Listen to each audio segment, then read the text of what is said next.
The waitress who saw too much. A mafia boss's last warning came from the quietest girl in the room. She was pouring wine for the most dangerous man in the city when she saw it. A device the size of a dime, glued beneath his table, humming with someone else's ambition. One whisper could save his life. One whisper could end hers. Scarlet Veil had 6 seconds to decide whether to stay invisible forever or step into a war she was never meant to survive. If you want to know how a quiet waitress brought down a traitor inside the most feared empire on the East Coast, stay with me until the very end. Hit that like button and tell me in the comments what city you're watching from tonight. I want to see how far this story travels. The rain had been falling on Brenner's Point since a little after 4 in the afternoon, and by 9 o'clock it had settled into that patient, stubborn kind of rain that didn't plan on stopping.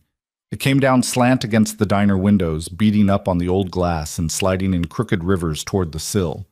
The neon sign outside, the Blue Gull, coffee and supper, buzzed and flickered every 40 seconds or so, painting the wet sidewalk an unsteady pink. A gull somewhere down near the fish piers made a noise that sounded almost human, almost like a woman laughing too hard at a joke that wasn't funny. Inside the diner, it was warm in that old, tired way. Steam heat, fryer oil, coffee that had been on the burner too long. Scarlet Veil had been on her feet since 2. She could feel every hour of it in the small of her back, in the arches of her feet inside shoes that used to be white. She moved between tables the way she always did. Quiet, efficient, eyes down unless a customer wanted them up. Her dark hair was pulled back in a low knot, a few pieces loose at her temples where the heat had sweated them free. She was 26 years old. She had a small scar under her chin from falling off a bike when she was 11, and a chipped front tooth she never smiled wide enough to show. She wore a name tag that said Scarlet in smudged black marker because the plastic one had snapped 3 weeks ago and she hadn't gotten around to replacing it. Nobody who walked into the Blue Gull ever really looked at her. That was the part she had gotten used to. That was the part, if she was being honest with herself, that she had started to need. "Order up, Scar." Manny's voice came rough through the pass-through window, a thick arm shoving a plate of meatloaf and mashed potatoes into the light. "Table 6, and tell Walt his eggs are going to take another minute. The yolk's broke, and I ain't serving him broke yolks." "Copy that." She picked up the plate with the edge of a folded towel and didn't wince at the heat through the cloth, even though it was hot enough to bite. "Scarlet." "Yeah, Manny." "You look like hell, kid. You eating?" "I ate." "When?" She didn't answer. He pushed through the swinging half door and carried the meatloaf to table 6, where an old man named Bert was waiting with his napkin tucked into his collar, the way men did in the 1970s, and apparently never stopped doing. "Here you go, Bert. Ketchup's already on the table." "Bless you, darling," Bert said, and patted her wrist with a hand that was mostly knuckle and liver spots. She moved on. There were 12 people in the diner at that hour. She counted them the way she always counted them, without thinking about it, the way other people breathed. Bert at 6. The 2 truckers at the counter who came through every 3rd Thursday, one of them named Dale, the other one she had never heard his name. A woman in a wet raincoat at the counter stool nearest the door, nursing a coffee, waiting out the rain, probably. 4 college kids in the back booth who were going to tip badly and leave a mess. A young couple by the window who weren't talking to each other and hadn't been for 20 minutes. And the 3 men at the corner table. The 3 men at the corner table were the reason she was counting. She had seen them walk in 45 minutes ago, and something in her chest had done a small, quick drop, like missing a stair in the dark. Not because they were loud. They were not loud. It was the opposite of loud. They walked in the way men walked when the room was supposed to rearrange itself around them, and they were right. The room did. Manny had come out from the back and said, "Good evening, Mr. Crane," in a voice Scarlet had never heard him use before. A voice that was not quite fear and not quite respect, but had salt from both. Then Manny had disappeared into the kitchen and had not come out again except to shove plates through the window. The man in the middle was Leonardo Crane. She knew the name because everybody in Brenner's Point knew the name. You could live your whole life in this city and never once see his face. But you knew the name, the way you knew the name of the mayor, or the archdiocese, or the harbor. The Crane family had been running the waterfront in Brenner's Point since her grandfather was a boy. They owned the docks, or the men who owned the docks, which came to the same thing. They owned a piece of City Hall and most of the Longshoremen's Union and, people said, two of the three judges on the criminal bench. The papers called him alleged this and reputed that. The papers had been calling him that for 18 years, and no charge had ever stuck. He was in his late 40s. He was not a large man. That was the first thing that surprised her. You heard the name Leonardo Crane, and you expected somebody huge, somebody who blocked out the light. He was maybe 5'10", maybe 170 pounds, lean the way a long-distance runner is lean. He wore a charcoal suit with no tie, the collar of his white shirt open one button. His hair was dark and going gray at the temples in a way that looked deliberate, like he had asked it to. His eyes were the color of wet slate. The two men with him were bigger. The one on his left had a flat, broken-looking nose and a neck thick as a forearm. The one on his right was younger, maybe 30, handsome in a way that made Scarlett think of the kind of handsome that got used as a weapon. Both of them had their jackets buttoned in a way that meant they were carrying. Scarlett knew what that meant.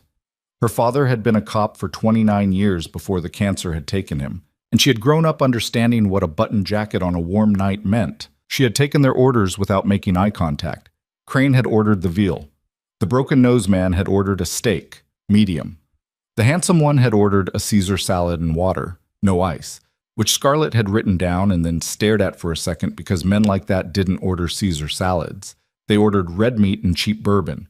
And when one of them ordered a salad, it was because he was worried about his heart. And a man worried about his heart was a man who planned to live a long time, which was a strange thing to be planning when you were having dinner with Leonardo Crane. She had brought them a bottle of the house red because Crane had nodded at the wine list without reading it, which was a man's way of saying you pick. She poured 3 glasses and stepped back and went to check on Bert. That was 40 minutes ago. Now it was 9:17 in the evening, and the rain was doing what the rain did, and Scarlett was standing behind the counter, refilling the sugar caddies because that was a thing you could do that looked busy, and she was watching the corner table out of the side of her eye the way she had been watching it for 40 minutes, and that was when she saw it. She had bent down to grab a fresh stack of napkins from the shelf under the register. From that angle, looking across the diner at knee height, her line of sight went right under the corner table where the 3 men sat.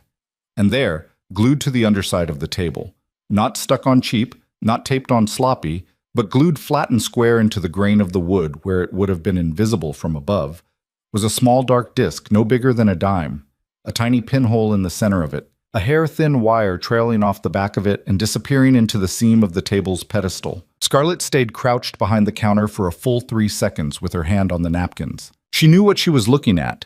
She knew the way you know a knife is a knife.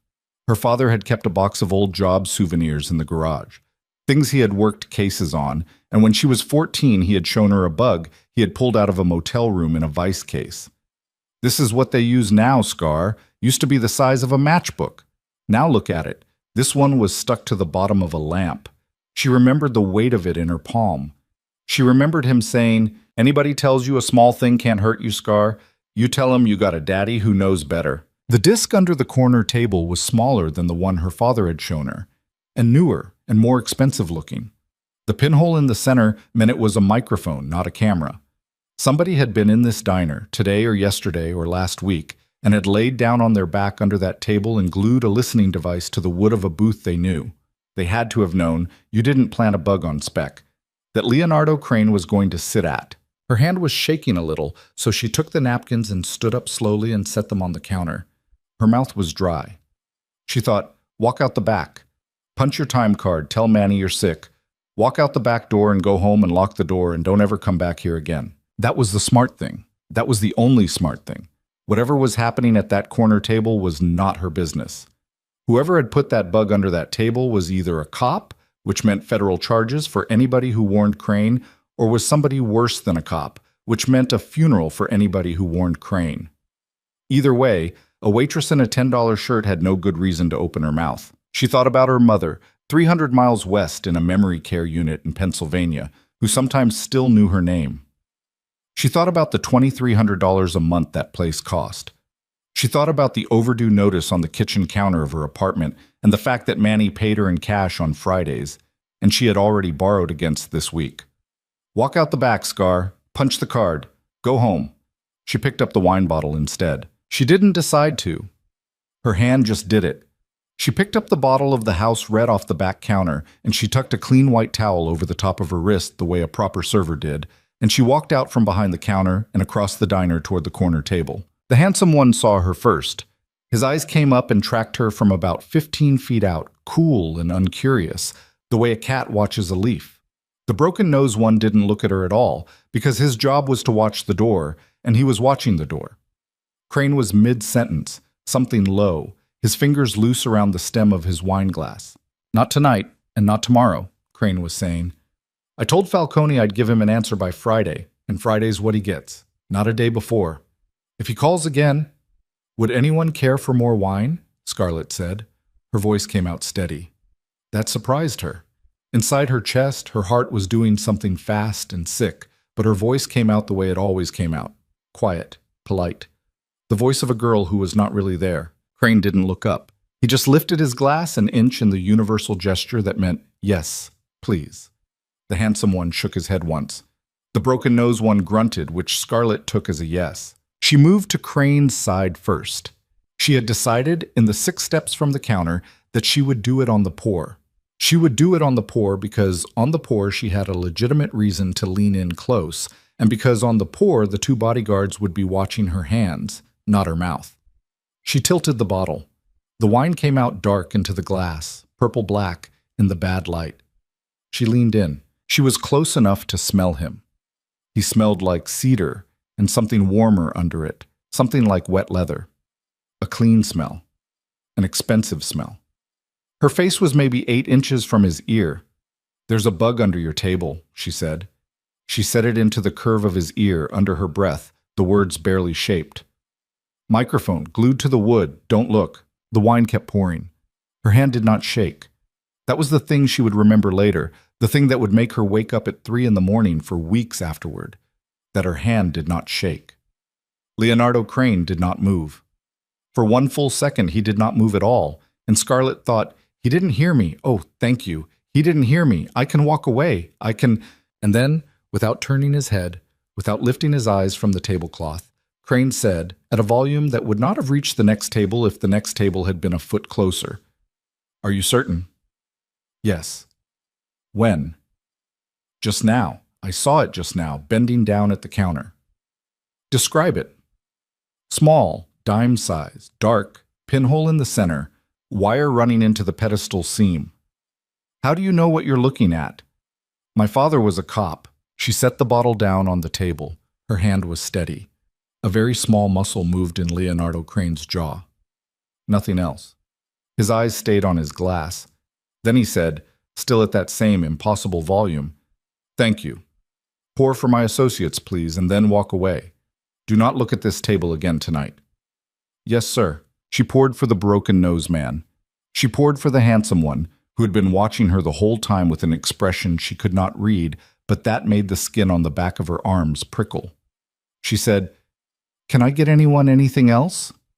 In her ordinary voice, and Crane said, "No, thank you, miss. We're fine," in his ordinary voice. And she turned and walked back toward the counter. And her legs were working, and her face was working, and she put the wine bottle back on the shelf and picked up the napkin stack and started folding. Her hands started shaking then. She could not stop them. She jammed them in her apron pocket and held them there through the cloth. At the corner table, Leonardo Crane did not appear to react in any way for the next 11 minutes. He finished his wine. He ate 3 more bites of his veal. He listened to something the handsome one was saying about a cousin in Philadelphia. He laughed once, quietly, at something the handsome one said. Then he set down his fork and said, in the same easy voice, "Marco, step outside a minute. Tell Louis to bring the car up." The handsome one, Marco, nodded and stood and walked out into the rain. The bell over the door jingled. The door swung shut. Marco was gone. Crane did not look at the broken-nosed man. He said, "Dom." "Yeah, boss." "When Marco comes back in, I want you to tell him we're going to the house instead of the club. Tell him I changed my mind about the club. Then when we get to the house, I want you to bring that girl with us. The waitress." Quietly. "Don't scare her. Don't hurt her. If she doesn't want to come, tell her I'd consider it a personal favor. Tell her I'll have her home by midnight." Dom, the broken-nosed man, did not ask why. He said, "Yeah, boss." And Dom, Yeah. Check the table? Dom dropped his napkin on the floor. He bent to get it. He was down there for maybe 4 seconds. He came up with the napkin in his hand, and his face had gone a color that was not quite its color anymore, a shade paler at the jaw. Yeah, Dom said quietly. It's there, boss. I know it's there. How did... The waitress. Dom's eyes went across the diner to the counter where Scarlett was folding napkins and looking at nothing. His expression did not change, but something in the weight of his attention did. Huh, Dom said. Yes. She a plant? If she was a plant, Crane said mildly, she wouldn't have told us. Yeah, okay, yeah, that tracks. Don't scare her, Dom. I won't scare her, boss. Marco came back in with rain on the shoulders of his jacket, and Dom told Marco that they were going to the house and not the club, and Marco's face did a small thing that Crane noticed and filed away without comment. Then the three of them stood and put on their coats, and Crane left $200 on the table for a $92 check, which was what he always did, and they walked toward the door. Crane stopped at the counter on the way out. Scarlett looked up. She had known he would stop. She had not known it with her mind, but she had known it with her stomach. Dinner was excellent, Crane said, at a perfectly ordinary volume, the polite voice of a polite man talking to a waitress. Thank you. You're welcome, sir. My associate Dom would like a word with you outside when you have a moment. A small matter. It won't take long. Sir, it would be a favor to me. I don't ask for many. His slate-colored eyes were on hers now for the first time all night, and there was nothing threatening in them. Nothing at all. There was only a quiet and exact attention, like being looked at by a man who was deciding whether to trust her with something important and was trying to be fair about it. I get off at 10, Scarlett heard herself say. 10 will be fine. He inclined his head, just the smallest bow. Miss, I'm sorry. I didn't catch your name. Scarlett. Scarlett, he said at once, thoughtfully, as if he were putting it somewhere careful. Thank you, Scarlett. Until 10. He left.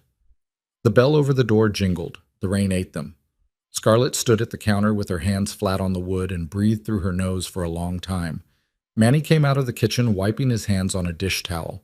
He looked at the corner table, at the $200 lying on it, at the door, at her. Scar. Yeah, Manny. What was that? He said the veal was good.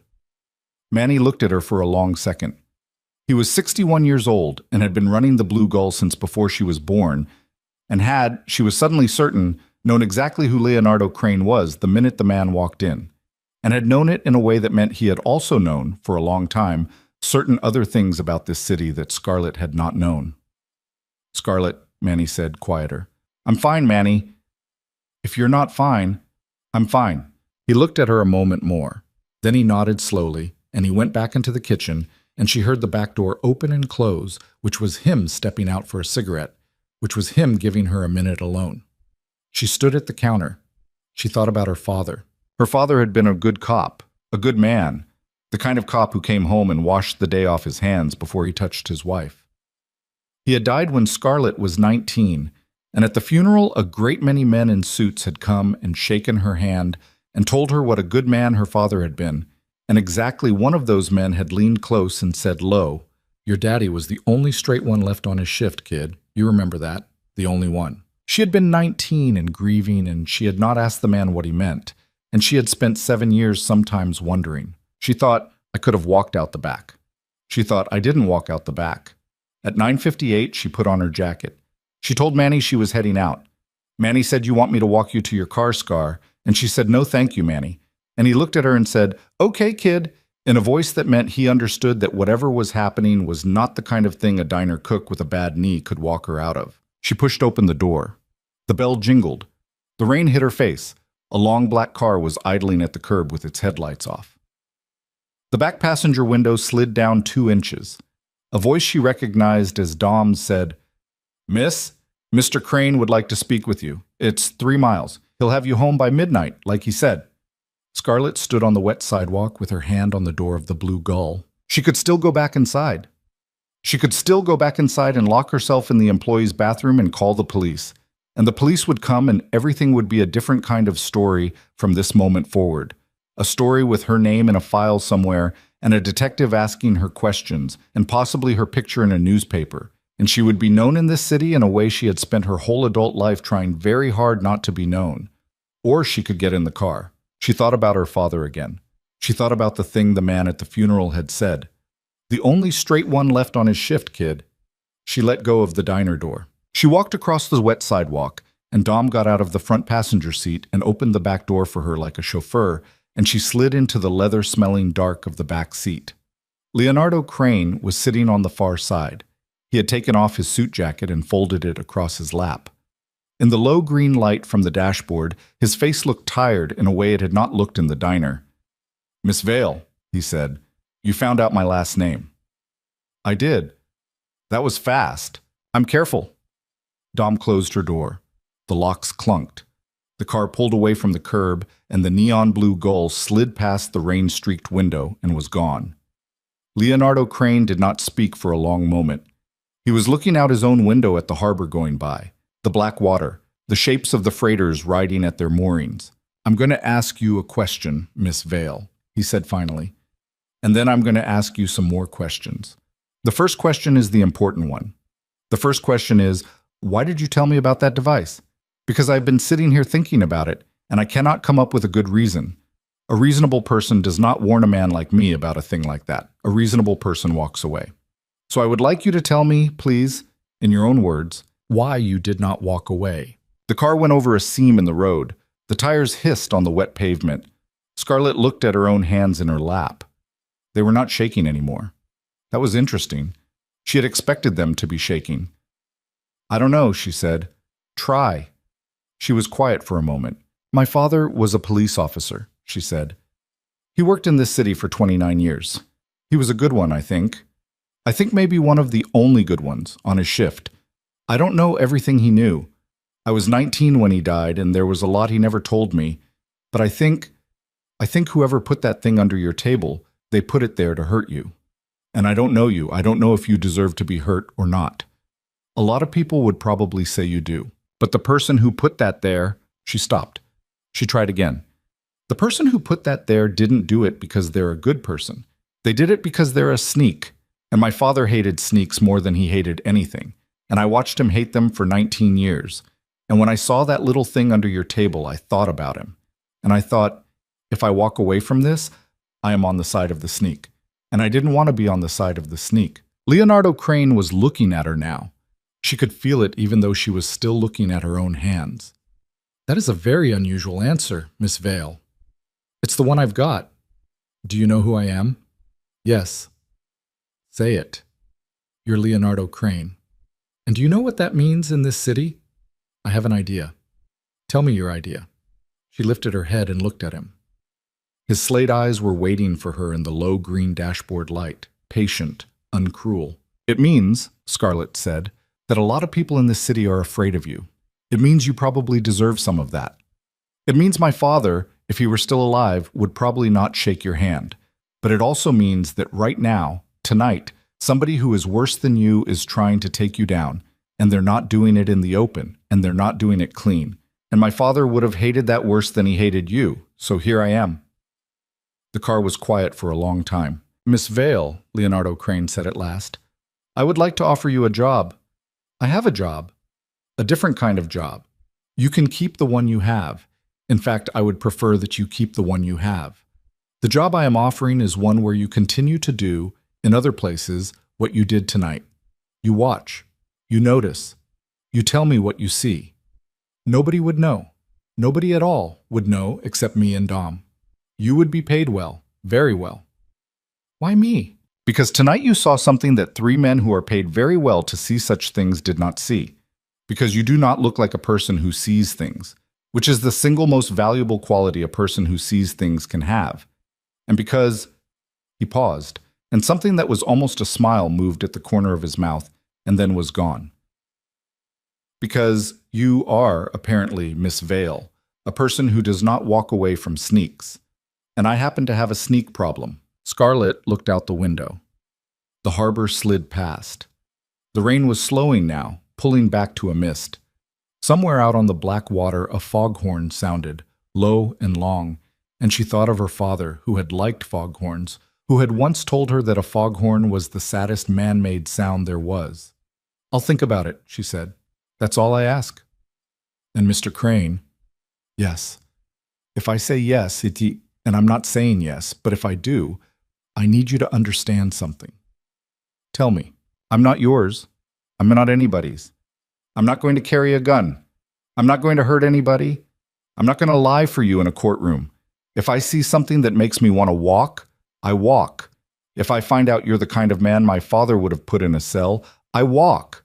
Those are the rules." Leonardo Crane was silent for a long moment. Then he said very quietly, "Miss Vale, if those were not the rules, I would not want you." The car turned off the harbor road.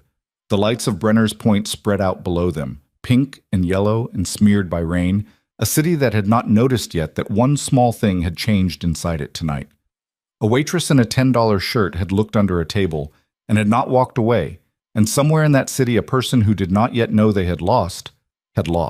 Scarlet Vale sat in the back of the long black car with her hands folded neatly in her lap and watched the lights of her city go by and tried to decide what kind of woman she was going to be from here on out. The car delivered her home at 11:46, which was 14 minutes ahead of the promise Leonardo Crane had made, and Scarlet Vale took this to mean something about the man, though she was not yet sure what. Dom walked her to the door of her building, the broken-nosed man turning out to be unexpectedly polite in that specific old neighborhood way, holding the vestibule door for her with one big hand and waiting until she had her key in the lock before he said anything. "Miss." "Yeah, you got my number. Boss gave it to you on the card." "He did." "You call that number day or night, I answer. You don't call anybody else about this. Not a friend, not a sister, not a priest. Nobody." "I don't have a sister." Dom's mouth moved in something that might have been amusement in a younger man. "Good," he said. "Less people to explain it to." He waited until she was inside and had the inner door closed before he turned and walked back to the car. She watched him through the narrow wire glass window in the foyer. He did not look back. The taillights of the long black sedan pulled away and merged into the thin late traffic on Sibley Avenue and were gone. Scarlett climbed the 3 flights up to her apartment slowly, one hand on the banister. The stairwell smelled like fried onions from 2B and wet carpet from the leak at the landing the super had been promising to fix since September. At her own door she stopped, keys in her hand, and listened to the building. Somewhere above her, a television was playing a laugh track. Somewhere below her, a man was yelling at a woman in Portuguese, or she thought it was Portuguese. Ordinary sounds. The building was the building. Nobody was waiting for her in the hall. She let herself in and put the chain on the door and stood in the dark of her own kitchen for a long moment without turning on the light. Then she went to the kitchen sink and threw up. It came up quick and thin, mostly coffee and bile, and she gripped the edge of the sink with both hands and let it happen, and afterwards she ran the water and rinsed her mouth and her face and stood there dripping with the tap still going. "Okay," she said to nobody. "Okay. Okay." She did not sleep that night. She lay on her back on top of the covers in her work clothes with the bedside lamp on and stared at the water stain on the ceiling that looked like the state of Michigan. And she thought about her father, and she thought about the $2,300 a month in Pennsylvania, and she thought about the slate-colored eyes of the man in the back of the car saying, "If those were not the rules, I would not want you." And somewhere around 4 in the morning, she made her decision, and somewhere around 5:30, she finally slept. She woke at 9. Her phone had a text from a number she did not have saved. It said only, "When you're ready, call. LK." She read it twice. She put the phone face down on the nightstand. She got up and made coffee and drank 2 cups standing at the counter in her bare feet, and on the 3rd cup she picked the phone back up and made the call. He answered on the 2nd ring. He did not say hello. "Miss Vale?" "The answer is yes." There was a small pause on the other end, not of surprise, but of somebody taking a moment to set something down. "Thank you," he said. "I have conditions." "I remember the conditions. No weapon, no perjury. You walk when you want." "Those are the big ones. I have a small one." "Tell me." "My mother is in a memory care facility in Pennsylvania. It costs $2,300 a month. I'm 3 months behind. If something happens to me, if I get hit by a bus, if I walk in front of the wrong person, any of it, I need to know she doesn't get put out. Send me the address of the facility this afternoon. I'm not asking you to Miss Vale, send me the address. That is the end of that conversation. Is there anything else? She swallowed. No. Good. Work tonight is normal. Dom will come by the diner at the end of your shift. He will not come inside. He will be in a different car. You will not acknowledge him. You will simply get in the car when you finish your shift. Is that acceptable? Yes. Miss Vale? Yes. Thank you. He hung up. She set the phone down and looked at her kitchen in the morning light. The overdue notice was still on the counter where it had been the night before. It looked, in the clean daylight, exactly as pathetic as it had looked in the dark. She picked it up and folded it in half and put it in the drawer with the rubber bands. Then she went to work. The Blue Gull, in daylight, was an uglier place than it was at night. The neon didn't help it anymore. You could see the water stains on the ceiling tiles and the spot on the booth where somebody had burned the vinyl with a cigarette in 1994 and the stain on the carpet by the register where a pipe had leaked 2 winters ago. Scarlett tied on her apron and took her first table at 11, and she did the lunch rush without incident, and when Manny passed her in the kitchen, he did not look at her, which was its own kind of looking. At 2 o'clock during the slow hour, he finally spoke. Scar. Yeah. You gonna tell me? Tell you what, Manny. He was at the flat top, his back to her, scraping down the grill with a pumice brick. He did not turn around. I've been here 37 years, he said. I know what a man like that looks like walking into my diner. I know what he looks like walking out. He walked out last night different than he walked in. And you walked out different too. And I'm standing here this morning trying to figure out if I got to start looking for a new waitress. You don't. That a promise, Scar. That's me telling you the truth. He was quiet a long time, scraping. The grill hissed under the pumice. Your daddy, Manny said finally. He ever tell you how he and me know each other? He said you used to fix his car. Yeah, I used to fix his car. Mam, dapat istats. He laughed, short, without turning around. Yeah, I fixed his car. Kid, your daddy used to sit at that counter right there every Wednesday for 11 years and drink coffee and listen. That was his Wednesday. He'd come in after his shift and he'd sit at the counter and he'd drink coffee and he'd listen to what men said when they thought a cop couldn't hear him because he was in a dirty jacket with grease on his hands pretending to read the paper. That was your daddy. Scarlett leaned against the pass-through. She had not known this. She had not known this at all. He was on Crane, she said quietly. Wasn't he? My father was on Crane. Your father was on a lot of people. Crane was one. Crane's old man was another. Your daddy didn't get much. The ones who talked where he could hear him weren't the ones who knew anything worth knowing. But he tried, Scar. He tried for a long time. Why are you telling me this now? Manny turned around then. He had flour on his forearm and a smudge of something on the side of his nose, and he looked at her with the tired eyes of an old man who had watched too many people he cared about walk into too many rooms. Because, he said, last night I watched Leonardo Crane leave $200 on a $92 check and stop at my counter on his way out to be polite to my waitress. And I thought about your daddy, and I thought, shit. I thought whatever your daddy spent 11 Wednesdays trying to do, his kid maybe just did it by accident in one night.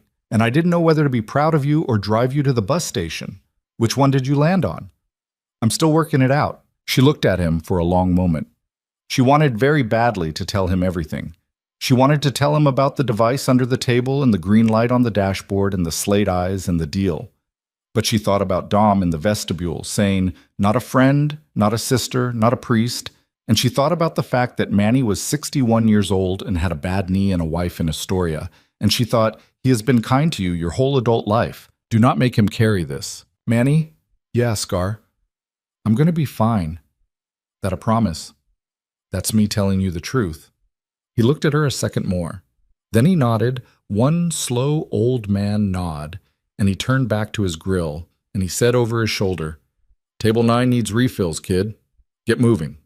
She got moving. Dom came for her at 10:03 in a dark gray four-door that was not the car from the night before. She saw it across the street as she stepped out into the October cold, and she did not look at it. She walked half a block down Sibley to the corner because that was what made sense. If she had been a woman walking to her own car, the corner was where her car would have been. And the gray four-door pulled up beside her, and the back door opened, and she got in. Leonardo Crane was not in the car. Only Dom, driving, alone. Evening, miss. Evening, Dom. Boss is at the house. He's expecting you. About a 20-minute ride. You good? I'm good.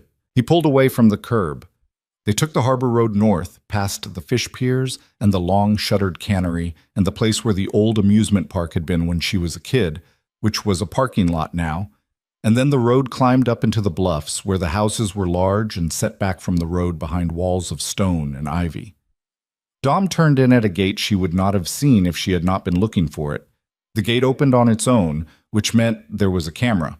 The driveway was longer than her apartment was wide. The house at the end of the driveway was not the house she had expected. It was not marble-columned or floodlit or any of the things movies had taught her a man like Leonardo Crane would live in. It was a long, low stone house of the kind rich men had built on the North Shore in the 1920s, and it looked tired and loved in the way a well-kept old horse looked tired and loved. There were actual hydrangeas dying politely in pots by the front steps. There was a gray cat sitting on the railing of the porch. Dom parked. He did not get out. Front door, miss. Just knock. He's waiting. You're not coming in. I am not. Okay? She got out of the car. The air up here on the bluffs was different from the air down by the water. Cleaner, thinner, full of the smell of pine and wood smoke from somebody's chimney. She walked up the 3 stone steps. The gray cat watched her without interest. She knocked. The door opened almost at once. Leonardo Crane was not wearing a suit. He was wearing a dark cardigan over a white shirt with the sleeves pushed up and reading glasses pushed up on his forehead and house slippers. He looked, for a disorienting second, like somebody's uncle. Miss Vale, come in, please. She came in. The house smelled like old wood and coffee, and very faintly, like a fireplace. The foyer had a tile floor worn smooth in a path from the front door to the back of the house, the way floors got when the same feet walked the same line for 100 years. He took her coat and hung it on a peg. A dog somewhere deeper in the house thumped a tail against a floor and did not get up. That's Maggie, he said, without turning. She's 14. She stopped caring about visitors around year 8. This way, please. He led her down a hallway lined with framed photographs that she tried not to look at too obviously, and mostly failed.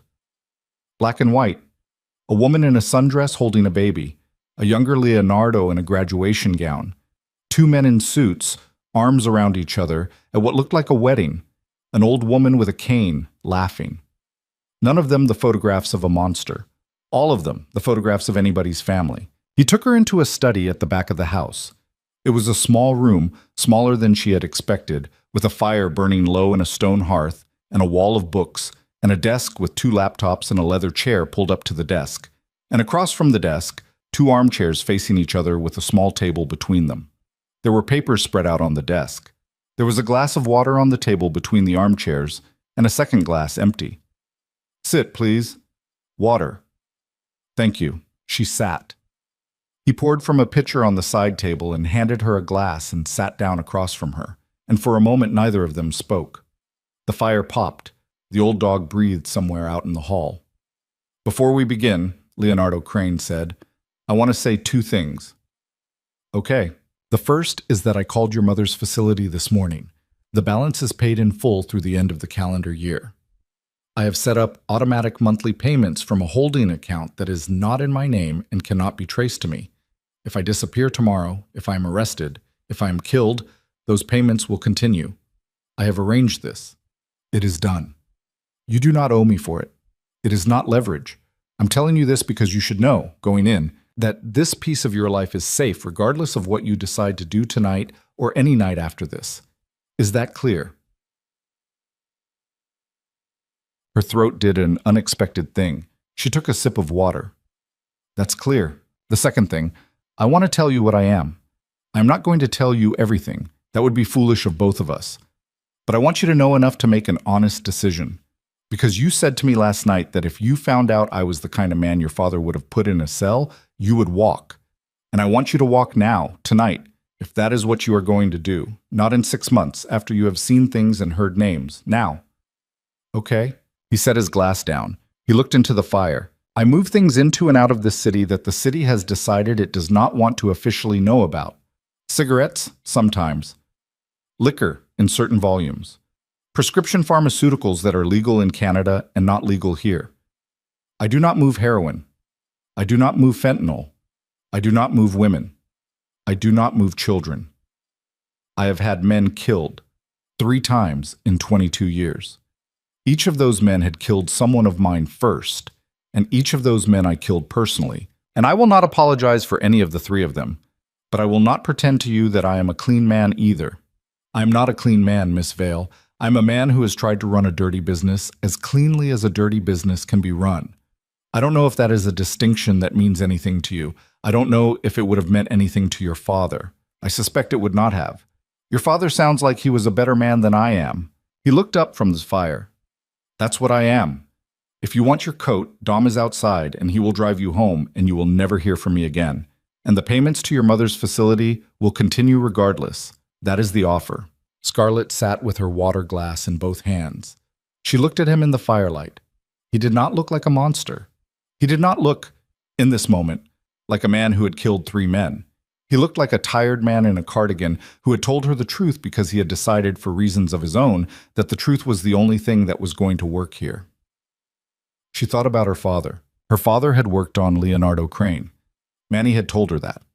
Her father had sat at that counter on Wednesday nights for 11 years and listened, and he had never caught him. And now here she was, in Leonardo Crane's study, with the man offering her a cardigan-soft version of himself and a glass of water and the truth. And the question was not whether her father would have shaken his hand.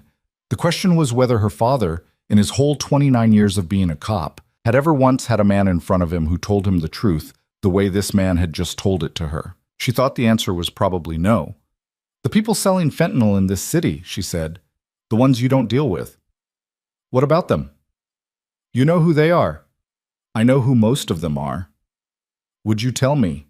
Leonardo Crane's eyebrows did a small, slow thing. Not surprise. Something more careful than surprise. Why? Because if I'm going to work for you, then at some point down the road when this is over, I would like to know that I was working for the man who gave up the names of the people selling fentanyl in this city. I don't need you to do it tomorrow. I don't need you to do it in a way that gets you killed, but somewhere along the way, before we're done. He looked at her for what felt like a long time. Miss Vale. Yes. You are going to be a problem for somebody someday. I've been told that. By whom? A teacher, 7th grade, Mrs. Kilbride. She meant it as a compliment, and then she tried to take it back. The corner of his mouth moved. It was the closest she had seen him come to a smile. All right, he said. I will think about your question. I will not answer it tonight, but I will think about it. Is that acceptable? That's acceptable. Then let us begin. He reached to the desk and pulled a folder across and opened it on the small table between them. Inside were photographs. 8 by 10s, the kind printed at home from a good printer, not glossy but sharp. He laid them out one by one. 6 faces, 5 men, 1 woman. All of them shot in the kind of candid way that meant somebody had been following them with a long lens. These are the 6 people, he said, who could have planted that device in that diner or paid someone to plant it. That is the whole list. I have thought about this all day. It is not a longer list. I have a larger organization than 6 people, but 6 are the only ones with both the information required to know I was going to be sitting at that specific table last night and the access required to arrange for the device. My reservation at that diner was made 48 hours in advance. Only 6 people knew about it. One of those 6 is the one we are looking for. I want you to look at these faces. Do not look at them as a police officer would look. Do not try to decide which one looks guilty. They all look guilty if you look long enough. Instead, I want you to memorize them. And then I am going to put you, in the next 2 weeks, in rooms where these people will be. And you will watch them. And you will tell me what you see. All shakes. She leaned forward. She looked. The first face was a man in his late 50s, heavy, jowly, gray hair combed back from a wide forehead. His name was Salvatore Ruggiero, Crane said, but everybody called him Sal. He had been with Crane's father before he had been with Crane. He was the bookkeeper. He knew every number.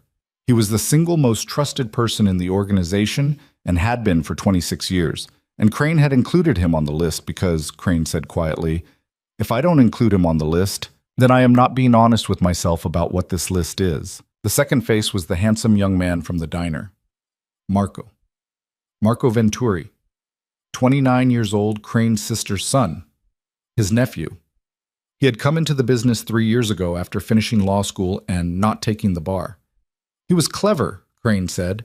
He was maybe the cleverest person in the room at any given time, which was either a very good thing or a very bad thing, depending. The third face was a woman in her 40s, short black hair, sharp cheekbones, a mole above her lip. Her name was Regina Halliday. She was not family and not blood, but she had run Crane's 3 legitimate businesses, a construction supply company, a laundromat chain, and a catering hall, for 11 years. She had grown up in Queens. She was the most competent human being Crane had ever employed, he said, and he had never once caught her in a lie, which was either because she had never lied or because she was better at it than anyone else he had ever met. The fourth face was another older man, 60-something, wiry, a mustache, tired eyes. His name was Paulie Deems. He had come out of a long federal sentence 3 years ago and had come back to the organization and had been given a small territory and had behaved himself. And he had not forgotten and would never forget that those years had cost him his marriage, his son's childhood, and most of his back teeth. The fifth face was a man in his mid-30s with a shaved head and a neck tattoo that rose above his collar. Danny Brescia. He had been a problem solver in the organization for 8 years. He had put down 2 of the 3 men Crane had mentioned having killed. He was loyal in the way attack dogs were loyal, which was both the virtue and the limit of him. The sixth face she did not expect. That's a priest, Scarlett said. He is. A real priest. Yes. What is a priest doing on this list? Leonardo Crane looked at the photograph of the man in the black shirt and the white collar. He was perhaps 50, with thinning hair and the kind of face that had been handsome 20 years ago and was now simply kind. Father Joseph Aldosoro, Crane said, has been my friend for 31 years. We were in the same parish school together. He married my sister. He buried my father. He is a good priest and an honest man, and he is the only person outside my immediate operational circle to whom I had mentioned that dinner. I mentioned it to him on Tuesday. I told him I was going to the Blue Gull on Thursday to meet with 2 men because I wanted a quiet place where a man like me could not usually be found. He did not ask me who the 2 men were. He never does. He said he was happy the meeting was somewhere I could relax. I am putting him on this list because if I do not put him on this list, I am lying to myself. That is all. I do not believe it is him, but belief is not the same as knowing. Belief is how you get caught. Scarlett looked at the 6 faces on the table. Mr. Crane, yes. One of these 6 is trying to put you in prison for the rest of your life. Yes. And you're going to keep doing business with all 6 of them until we know which one. Yes. Because if you change your pattern, they'll know you know. Yes. And you need them to keep thinking you don't know. Yes. That's going to be hard on you. He looked at her. The fire popped behind him. Maggie the old dog sighed in the hallway like an old woman settling. Miss Vale, he said, it is going to be hard on all of us. They worked for another hour and a half. He told her about each of the 6, their homes, their habits, their tells. Sal chewed the inside of his cheek when he was thinking about a number he did not like. Marco had a thing he did with his left cuff when he was about to say something he had rehearsed. Regina never sat with her back to a door. Paulie was afraid of dogs, which was a strange thing about a man like Paulie. Danny blinked too much when he was lying, which was a gift because it meant you always knew. Father Aldosoro had a habit of folding and refolding his napkin when he was uncomfortable with the direction of a conversation. These were the things Crane had cataloged over years, without meaning to, because he was a man who cataloged things. At the end of the hour and a half, he said, "There is an event on Saturday night, a charity auction. My sister's foundation. It's held at the Belmar Hotel downtown. All 6 of them will be there, all of them in the same room at the same time for 3 hours. It will be the first place I put you. You will be a waitress." Because no one looks at waitresses. Because no one looks at waitresses. I noticed that. I know you did. He stood. She stood. He walked her back down the long hallway past the photographs of his life, and at the door he helped her on with her coat himself, which was the kind of old-world gesture her father used to do with her mother. "Miss Vale?" "Yes." "Thank you for coming tonight, and thank you for the question." "Which question?" "About the fentanyl." "Oh. I have been asked many things in my life by many kinds of people. I have not been asked that before. I will think about it." He opened the door. The October cold came in. Dom was out in the driveway leaning against the gray car, smoking. He straightened when he saw her. At the top of the stone steps, she turned back. "Mr. Crane." "Yes." "The one who planted the device, when we find them." "Yes." "You said last night in the car that you have had 3 men killed. Is this going to be a 4th? Leonardo Crane stood in the doorway of his tired, beautiful house, with his reading glasses pushed up on his forehead and his dog breathing behind him, and the photographs of his dead watching him from the wall of the hallway, and he looked at her with those slate-colored eyes, and he was quiet for a long moment. "Miss Vale," he said finally, "that is the other question no one has ever asked me. I'd like an answer. I know you would. Will I get one?" "Not tonight." He closed the door gently. She walked down the 3 stone steps to the car where Dom was waiting, and the gray cat on the porch railing watched her go without interest.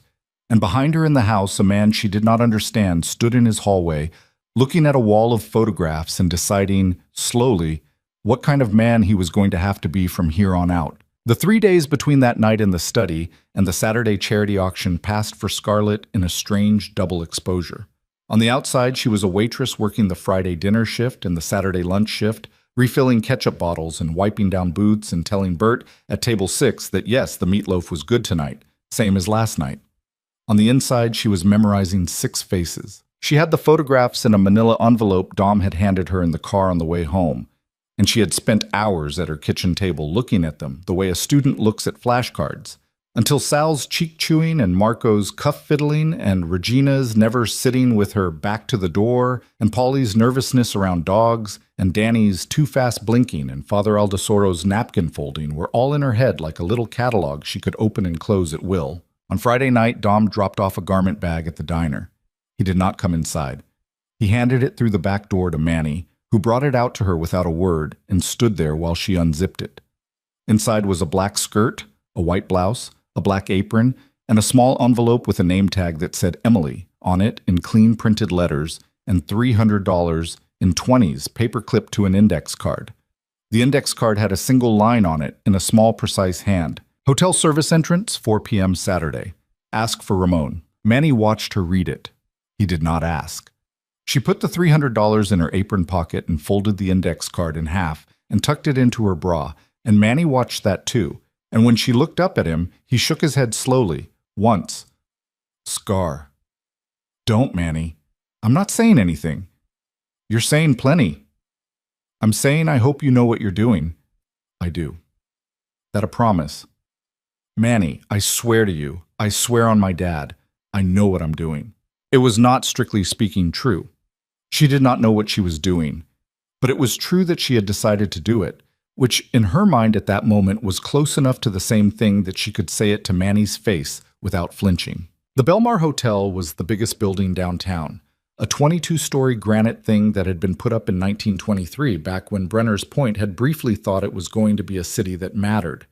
It still had the lobby from 1923, marble, brass, a ceiling painted with peeling cherubs, and it still put on a show for the people who ran the city, which on that Saturday night meant the Crane Foundation's annual charity auction for the Children's Burn Unit at St. Matthew's Hospital. The foundation was run by Leonardo's sister, Anna Crane Venturi, who was Marco's mother, who had been married to a man named Venturi who had died in a car accident on the Parkway in 2019 that Leonardo had told Scarlett quietly in the study on Thursday night had been a car accident.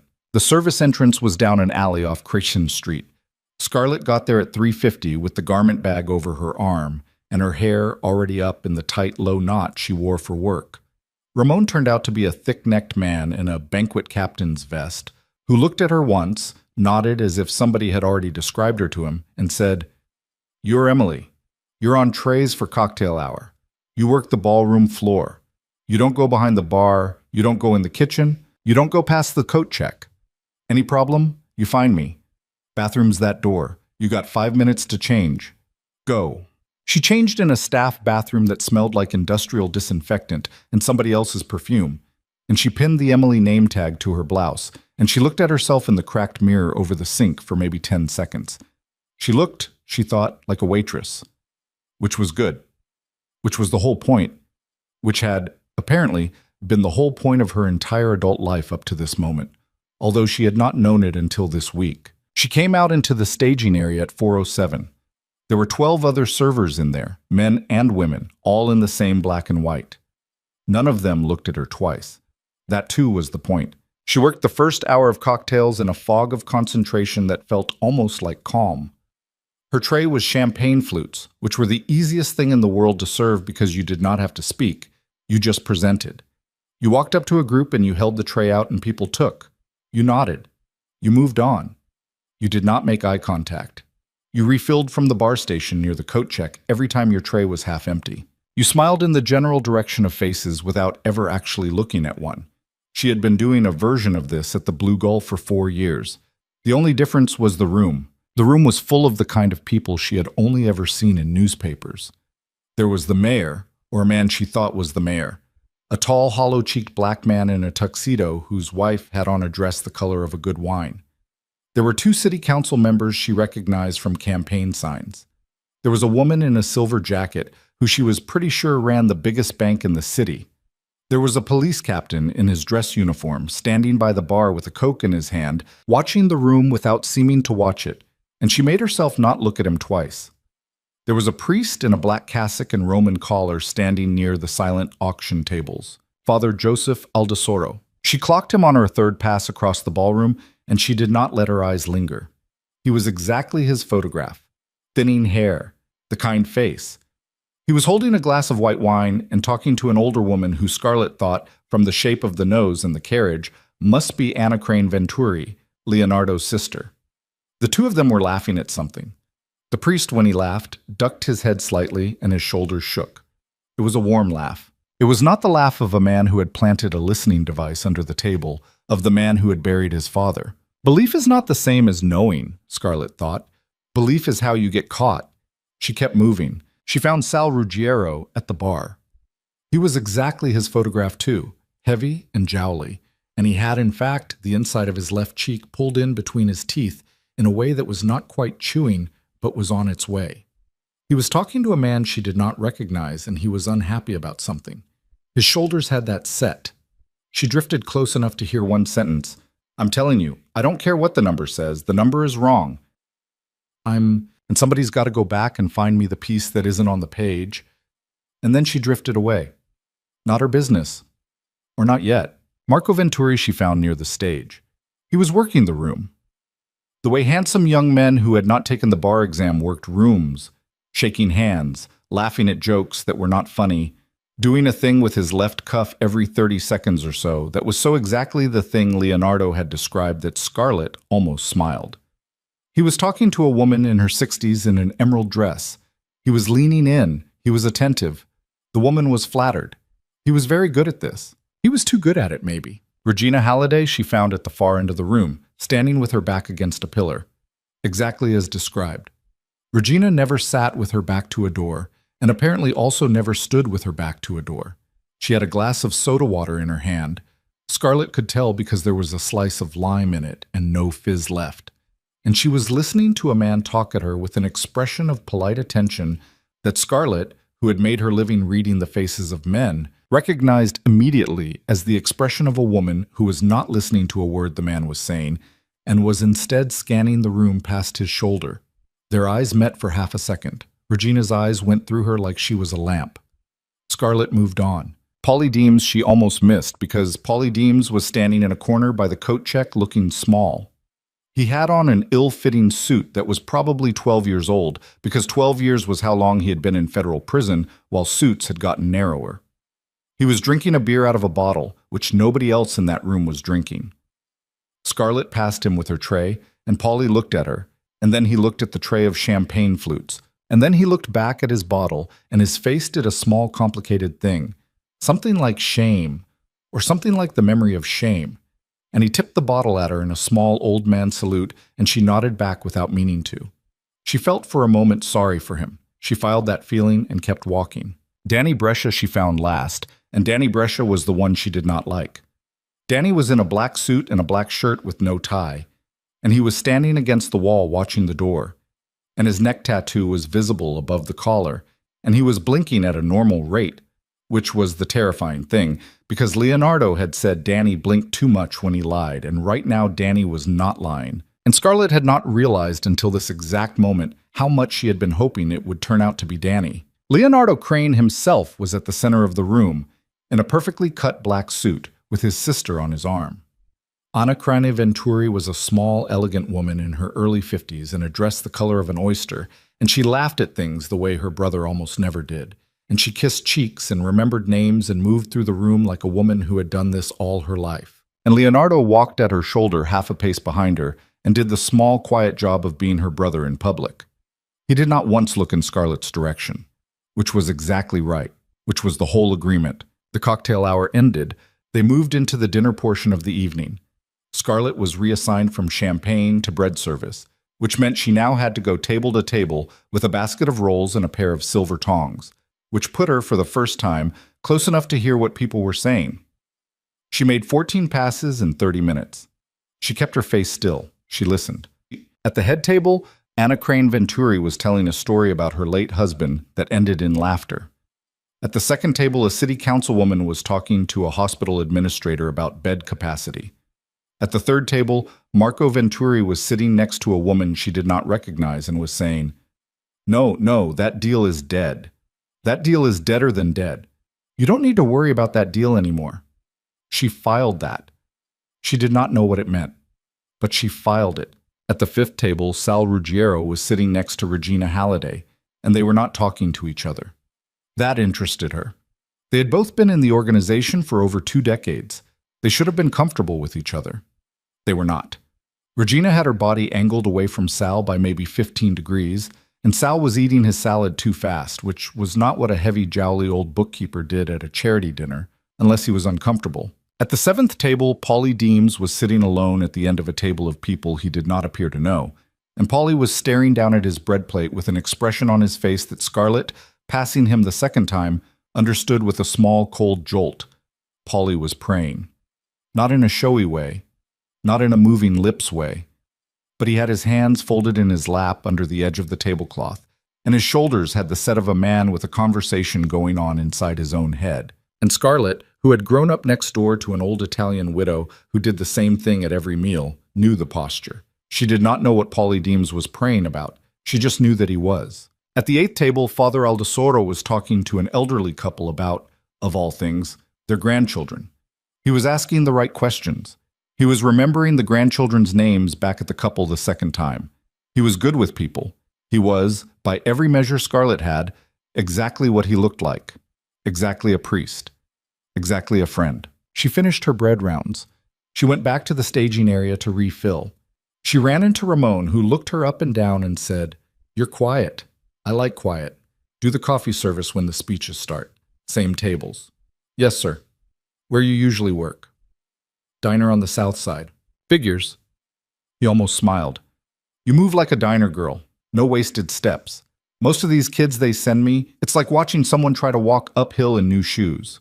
He slapped the side of the silver coffee urn and went off to yell at somebody in the back. The speeches started at 8:15. Anna Crane Venturi got up to the microphone on the small stage, and she thanked everyone for coming, and she talked about the burn unit, and she talked about a 7-year-old girl named Anika who had been pulled out of a house fire in June, and the room went quiet, and the room listened, and Scarlett, moving between tables with the coffee urn, watched the 6 faces. Sal watched his plate. Marco watched his aunt at the microphone with an expression of practiced, attentive nephew that was so smooth it was almost, not quite, too smooth. Regina watched the room. Paulie watched his hands. Danny watched the door. Father Aldosoro watched Anna with the open, unguarded face of a man watching a woman he loved as a sister, and Scarlett, looking at him in that moment, understood with the kind of certainty she did not know how to justify or explain that Leonardo Crane had been right to doubt that his friend was his betrayer. It was not him. 5 faces left. The speeches ended at 8:45. The auction started. It was a silent auction for the first half and then a live auction with a paid auctioneer for the big items. And Scarlett did the coffee refills and the dessert service, and she kept her head down and she kept her ears open. And somewhere around 9:30, during the live auction when a man in a red bow tie was yelling cheerful numbers at a ballroom full of drunk rich people, something happened. She was refilling Marco Venturi's coffee. He was at the head table by then, one seat over from his mother, and Scarlett came around behind him with the silver urn and the little white cloth over her arm, and she leaned in to pour. And at exactly that moment, Marco's phone, which was face down on the table next to his dessert plate, buzzed once. He reached for it. He turned it over. Scarlett saw the screen. She did not mean to. She was pouring his coffee. But the screen was right there, 4 inches from her eyes. And the notification was a text message. And the first line of the text message, which was all she saw, was 3 words long. He knows. Abort. Marco's thumb came down on the screen and turned it black before she had finished pouring. She finished the pour. She set the urn down. She said quietly, "Cream, sir?" And Marco, without looking at her, said, "Black, thank you," in a voice that was perfectly even. She moved on to the next seat at the head table. She poured coffee for the woman in the emerald dress. She asked about cream. She did the smile at nothing. She moved on to the next seat.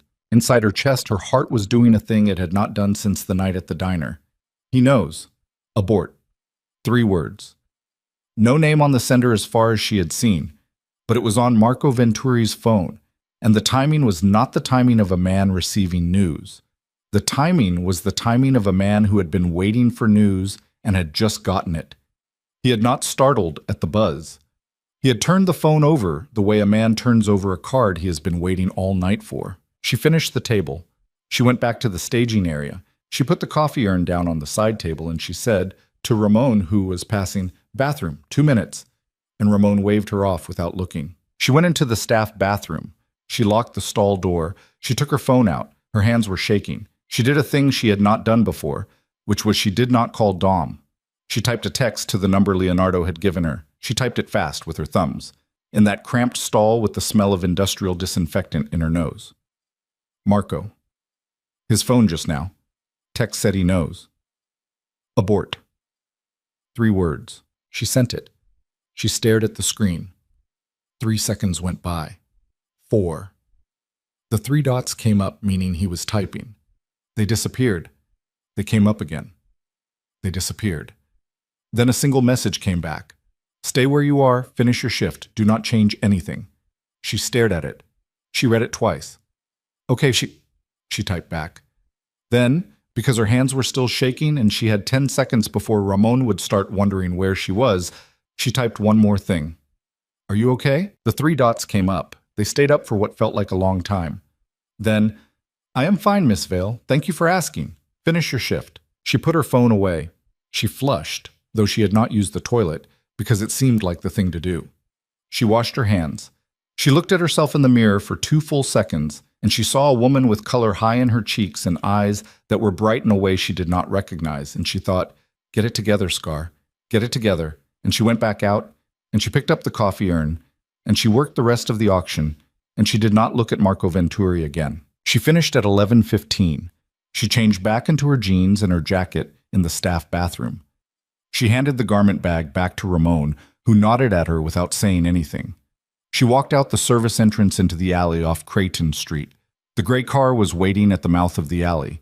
Dom was at the wheel. She got in the back. "You see the boss?" "No, he's not coming back with us. He's got to stay for the end. I'm taking you home. You want to stop somewhere and eat?" "I couldn't eat." "Yeah." They drove. The downtown at 11:15 on a Saturday night was busy, in a way it never was otherwise, full of cabs and people in coats walking fast in the cold, and Scarlett watched them go by and thought, none of these people know. None of them know that right now, in that ballroom, something is happening. After a long silence, Dom said, "Boss told me what you saw." "Yeah." "You did good." "Dom." "Yeah." "Did Marco plant that thing in the diner?" "I don't know, miss." "You don't know or you won't say." "I don't know." "Do you have a guess?" Dom was quiet for a long while. His big hands were loose on the steering wheel. He drove the way men who had driven professionally for a long time drove, with no wasted motion at all, 2 fingers on the wheel at 10 and 2. "Miss," he said finally. "I've known Marco since he was 6 years old. I taught that kid to tie his shoes at his father's funeral. His old man had a brain bleed in his car on the parkway. Kid was 10. I went to his first communion. I went to his law school graduation. And I'm telling you right now, sitting in this car, I don't know. And that bothers me more than I can say out loud." "You think it's him?" "I think the text was on his phone." The text might not have been from the person who planted it. Somebody else might have been tipping him off. He might be a victim too. He might be scared. The text said abort. Abort is a word a handler uses to an operator. If Marco is an operator, somebody above him is a handler. And somebody above Marco means somebody outside the 6, means a cop, means a fed, means worse. Dom looked at her in the rear view mirror. "Miss Vale." "Yeah. You've been thinking about this a lot." "Since the text, yeah." "You know what the boss is going to say when I tell him what you just said?" "Tell me." "He's going to say, 'That's the right question.'" They pulled up in front of her building. Dom walked her to the vestibule again and watched her through the wire glass until she was up the first flight, and he drove away. She went upstairs. She put the chain on the door. She sat down on her kitchen floor with her back against the cabinets, and she put her hands on her knees and she breathed, slow, in and out, for a long time. Her phone buzzed.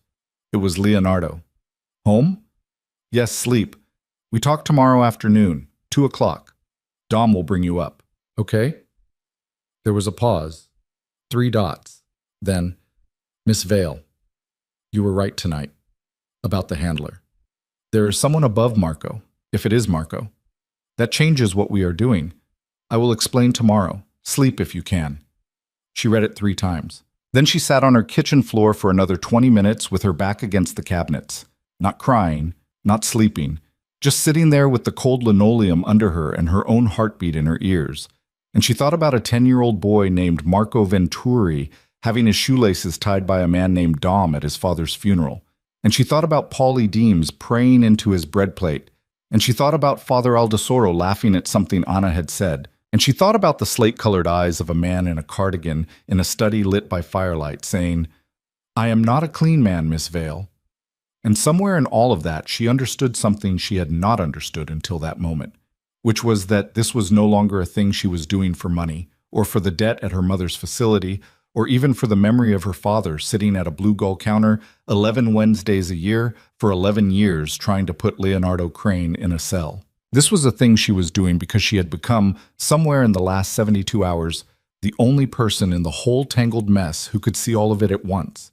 And she did not yet know what she was going to do with that. But she knew she was not going to walk away. Not tonight. Not anymore. She got up off the kitchen floor. She drank a glass of water at the sink. She went to bed with her clothes still on. And somewhere across the city, in a ballroom at the Belmar Hotel, a man in a perfectly cut black suit was saying goodbye to the last of the guests, and smiling at his sister, and kissing her cheek, and walking out into the cold with Dom's replacement at his elbow. And nobody in that ballroom had any idea at all that the evening had already been decided, hours before, by a waitress named Emily refilling a coffee cup at the head table. She slept harder than she had any right to expect. When she woke, the Sunday light was already high in the window, and her phone said 11:04. And she lay there for a minute with her cheek on the pillow and her clothes still wrinkled on her body from the night before, and thought, without meaning to, about her father. He used to work Saturday nights, and on Sunday mornings when she was small, he would let her climb into the bed next to her mother while he made coffee downstairs. And the whole house would smell like coffee, and her mother would be warm and half asleep and smell like lavender hand cream, and her father would come back up with 2 mugs and set one on the nightstand and sit on the edge of the bed and drink his out of the other one and tell them both, in his quiet voice, about his shift. He had never lied to her mother about his shift. She understood that for the first time, lying there in her apartment at 11:04 on a Sunday. He had told her mother everything, and her mother had listened, and that was the thing about her parents that she had never understood as a child, and was only beginning to understand now, which was that their marriage had been a thing built out of the refusal to pretend. She got up. She made coffee. She drank it standing at the window in a pair of sweatpants, looking down at Sibley Avenue, which was Sunday morning quiet. A man walked a big yellow dog. A woman in a church coat got into a taxi. A kid on a bike with training wheels wobbled along the sidewalk with his father running behind him, holding the back of the seat. Ordinary. Somewhere across the city, in a stone house on a bluff, Leonardo Crane was probably reading a newspaper with his reading glasses pushed up on his forehead, deciding how much to tell her this afternoon. And somewhere in another part of the city, Marco Venturi was probably waking up and reaching for his phone and looking at the text from the night before and feeling, for the first time since the planning had started on whatever the planning had been, the cold little pull of a man who knew that something had gone wrong. She hoped it was cold for him. She was surprised by that, by the small, mean heat of the thought. She had not realized until that moment how much she disliked Marco Venturi. She had met the man for 30 seconds across a diner table and seen him for 3 hours across a ballroom, and she had disliked him the whole time without naming it, and now, in her kitchen, in her sweatpants, with her first cup of coffee going cold in her hand, she was naming it. She disliked him because he was too smooth, and because he fiddled with his cuff, and because he had let Dom tie his shoes at his father's funeral, and then grown up into the kind of man who would sell out the uncle who had raised him. She was getting ahead of the evidence. She knew she was. But her gut was ahead of the evidence, and her gut was the only part of her that had been right about any of this so far. So she was going to listen to it. Dom picked her up at 1:45. He was in a third car this time, a green one, nondescript. He drove her up to the bluffs in silence. At the gate he said, "You eat, miss. Toast. He'll feed you. He always feeds people." "I'm okay. Suit yourself." At the house, the gray cat was again on the porch railing, though Scarlett suspected now that this might simply be where the cat lived. The front door opened before she had reached the top step. Leonardo was in jeans and a flannel shirt, which was even more disorienting than the cardigan had been, and he held the door for her and said, "Miss Vale? Thank you. Come in. Kitchen, today, if that's all right." "Kitchen is fine." The kitchen was at the back of the house, off the study, and it was a big room with a long, scarred wooden table and copper pots hanging from a beam and a window that looked out over a yard with an apple tree in it. The apple tree was bare. There was a fire going in a small stone fireplace in the corner, which was a thing Scarlett had not known kitchens could have. Maggie, the old dog, was sprawled in front of it on a rag rug, and she thumped her tail twice when Scarlett walked in and did not get up. "Sit, please. I made soup." "You made soup." "I did. It is Sunday. I make soup on Sunday. It is one of the only 3 things I cook. My sister has pointed this out to me on more than one occasion." He ladled soup into 2 bowls from a pot on the stove. It was a minestrone, with good bread torn in pieces on a board on the table, and a dish of olive oil, and a small bowl of parmesan. And Scarlett sat down at the scarred wooden table across from Leonardo Crane, and looked at the food, and realized that she was very hungry, and that she was also, and this was the stranger fact, not afraid. Somewhere between last night and now she had stopped being afraid of this man. She was not sure yet what to do with that information. They ate for a few minutes without speaking. He broke bread. She dipped hers in the oil. The fire popped. Maggie sighed. Finally he set his spoon down. "Miss Vale?" "Mr. Crane." "Leonardo, please." "We are past Mr. Crane. It is Sunday. My kitchen." "Leonardo." "Good. Thank you. I am going to tell you 3 things, and then I am going to ask you 1 question, and then I am going to tell you what I think we do next. Is that all right with you?" "That's all right with me." "The first thing is this. Last night, after the auction, after I got home, Dom and I spent 2 hours looking at the timing of that text. Do you remember what time it came in?" 9:31. "Good. That is what Dom said. He has the time noted down from when you first told him in the car. At 9:31, Marco Venturi received the text that said, 'He knows. Abort.' At 9:14, 17 minutes earlier, a man walked into my house." She set her spoon down. "Your house. This house." "This house. I was not here. I was at the auction." "Dom was not here. Dom was at the auction. The only person in this house at 9:14 was Elena, the woman who has kept my house for 11 years. She was upstairs putting clean sheets on my bed. She heard the alarm beep in the way it beeps when someone who knows the code comes in through the side door. She called out. Nobody answered. She came down. There was nobody in the kitchen. There was nobody in the study. The side door was closed. The alarm was rearmed. Everything looked the way she had left it. She thought she had imagined it. She did not call Dom. She did not call me. She finished the sheets and she went home at 10:30, which is her normal time on a Saturday. Someone was in your house. Someone was in my house. With your alarm code. With my alarm code, which exactly 4 people have. Myself, Dom, Elena, and... He paused. He looked into the fire. Marco. Why does Marco have your alarm code? Because he is my nephew. Because when my sister and I were going to Italy 4 years ago for 2 weeks, he watered the plants. And because I never changed it back. Leonardo. I know. So at 9:14 last night, someone with your alarm code came into this house and did something that took less than 17 minutes, and at 9:31, the person who had done it, or the person they had been doing it for, texted Marco at the auction that you knew, that they had to abort. Which means they found something, which means you have something in this house that a person who was looking for it would find in under 17 minutes. And when they found it, they would know that you knew about the bug in the diner. Leonardo Crane looked at her across the scarred wooden table. His reading glasses were pushed up on his forehead, and his flannel shirt had a small tear at the cuff, and he looked, in that moment, like a man who had aged 2 years in the last 2 days. You have a fast mind, Miss Vale. What did they find? A notebook. A specific notebook. It was not hidden well. It was in the top drawer of the desk in the study. It was there on purpose. On purpose? Yes. You left it on purpose. You left it there last week. Before the diner. Yes. Because you already knew. I did not know who. I knew there was a problem. I have suspected there was a problem for 2 months. I have been leaving that notebook in that drawer for 6 weeks, waiting for someone to look at it. It contains the names of 3 men who do not exist, a phone number for a shipping company that does not exist, and a note in my handwriting saying that I am meeting these 3 men at the diner on Thursday at 8:30. The whole notebook is theater. It is a play I wrote for one person, and I did not yet know who that person was, and I was waiting for them to tell me. The bug under the table was the tell. The bug told me which play the audience was watching.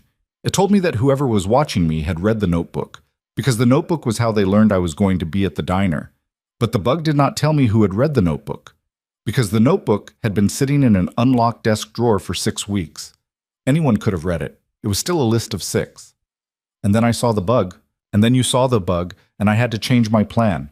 Because once I knew about the bug, I had to get out of the diner without letting the person listening know that I knew about the bug. Which I did. I finished my veal. I complimented the restaurant. I left $200. I was ordinary. If the person listening was any good at their job, and they were, they heard nothing last night that told them anything had changed. They thought I was oblivious. They thought the play was still running. Until last night at the auction. Until last night at the auction. Because last night at the auction, I told 3 people, 3 of the 6, that I had decided to move the notebook from the drawer in the study to a safe deposit box on Monday morning because my insurance company had been after me to keep valuable papers in a bank. I told each of the 3 in a way that sounded casual. I told Sal. I told Regina. I told Father Aldosoro. I told them each separately, each out of earshot of the others, each at a different point in the evening. If the bug planner was one of those 3, they now had a problem. Their window for reading that notebook was about to close. They would have to read it tonight or lose access forever. And the only way to read it tonight was to go to my house. And the only way to go to my house was to have the alarm code. But only Marco has the alarm code. Yes? So Marco was always the runner. Whichever one of the 3 you told, they had to use Marco to get in. Which means the bug planter is one of the other 3 who you told, plus Marco is their inside access. Yes. So it is Sal, Regina, or Father Aldosoro, plus Marco. Yes. But it isn't Father Aldosoro. Leonardo looked at her. What I? Because I watched him for 3 hours last night, and he did not fold his napkin once. Leonardo Crane set down his spoon. He looked at her with something that might, in a more smiling man, have been amazement. You remembered the napkin. You told me the napkin. I remembered the napkin. Miss Vale, I watched him listen to your sister's speech about the little girl from the fire. I watched him laugh at a joke Anna told him. I watched him talk to an old couple about their grandchildren and remember their grandchildren's names the second time. He is not your betrayer. I cannot prove it to a jury, but I'm telling you, from where I was standing, it is not him. Leonardo was quiet for a long moment. Then it is Sal or Regina. Yes. Sal has been with my family since before I was born. I know. Regina has run the legitimate side of my business for 11 years and never once stolen a dime. I know.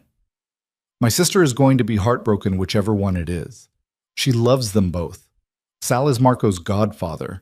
Regina gave my sister her life back after her husband died. Regina is the person my sister calls at 3 in the morning when she cannot sleep. Leonardo. Yes. I'm going to ask you something, and I want you to think about it before you answer. Ask. Marco's father, your sister's husband, the car accident on the Parkway in 2019. You told me on Thursday night that it was a car accident. You said it with an emphasis. The emphasis meant it wasn't. Somebody put him in that crash. I have been thinking about it for 3 days. The kitchen was very quiet. The fire popped. Maggie, the old dog, lifted her head, looked at them both, and laid it back down. Yes, Leonardo said. Who? I don't know. You never found out. I never found out. And I looked hard for 2 years. And I came up empty, which is very unusual for me. Whoever did it was better than I am, which meant one of two things. It meant either somebody from out of town came in and did it and left, which was my working theory for 18 months, or it meant it was somebody inside. It was somebody inside. I came around to that in the 3rd year, and once I came around to it, I could not let it go, which is when I started noticing small things. Numbers in the books that did not quite match. A shipment that came in a day late and nobody had an explanation for. A cousin of a cousin in Providence who got picked up on charges that should not have stuck but stuck anyway. Small things. Nothing I could build a case on. Nothing I could take to the only man I would ever take such a case to, who is Dom. Because Dom would have killed someone on my behalf based on feelings alone, and I did not want to kill the wrong person. So I waited, and I set out the notebook. And I waited some more. And then I walked up to your table with a bottle of wine.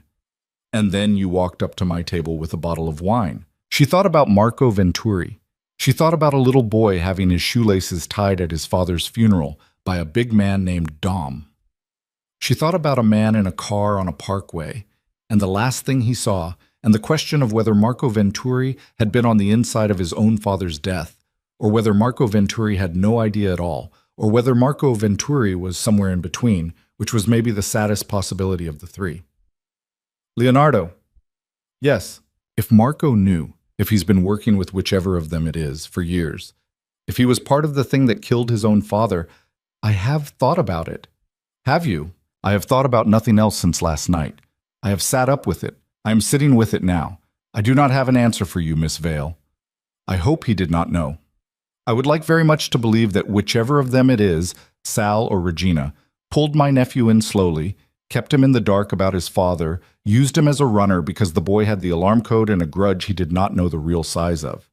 I would like to believe that, but I will not know until we know, and we will know soon. How? That is the question I was going to ask you.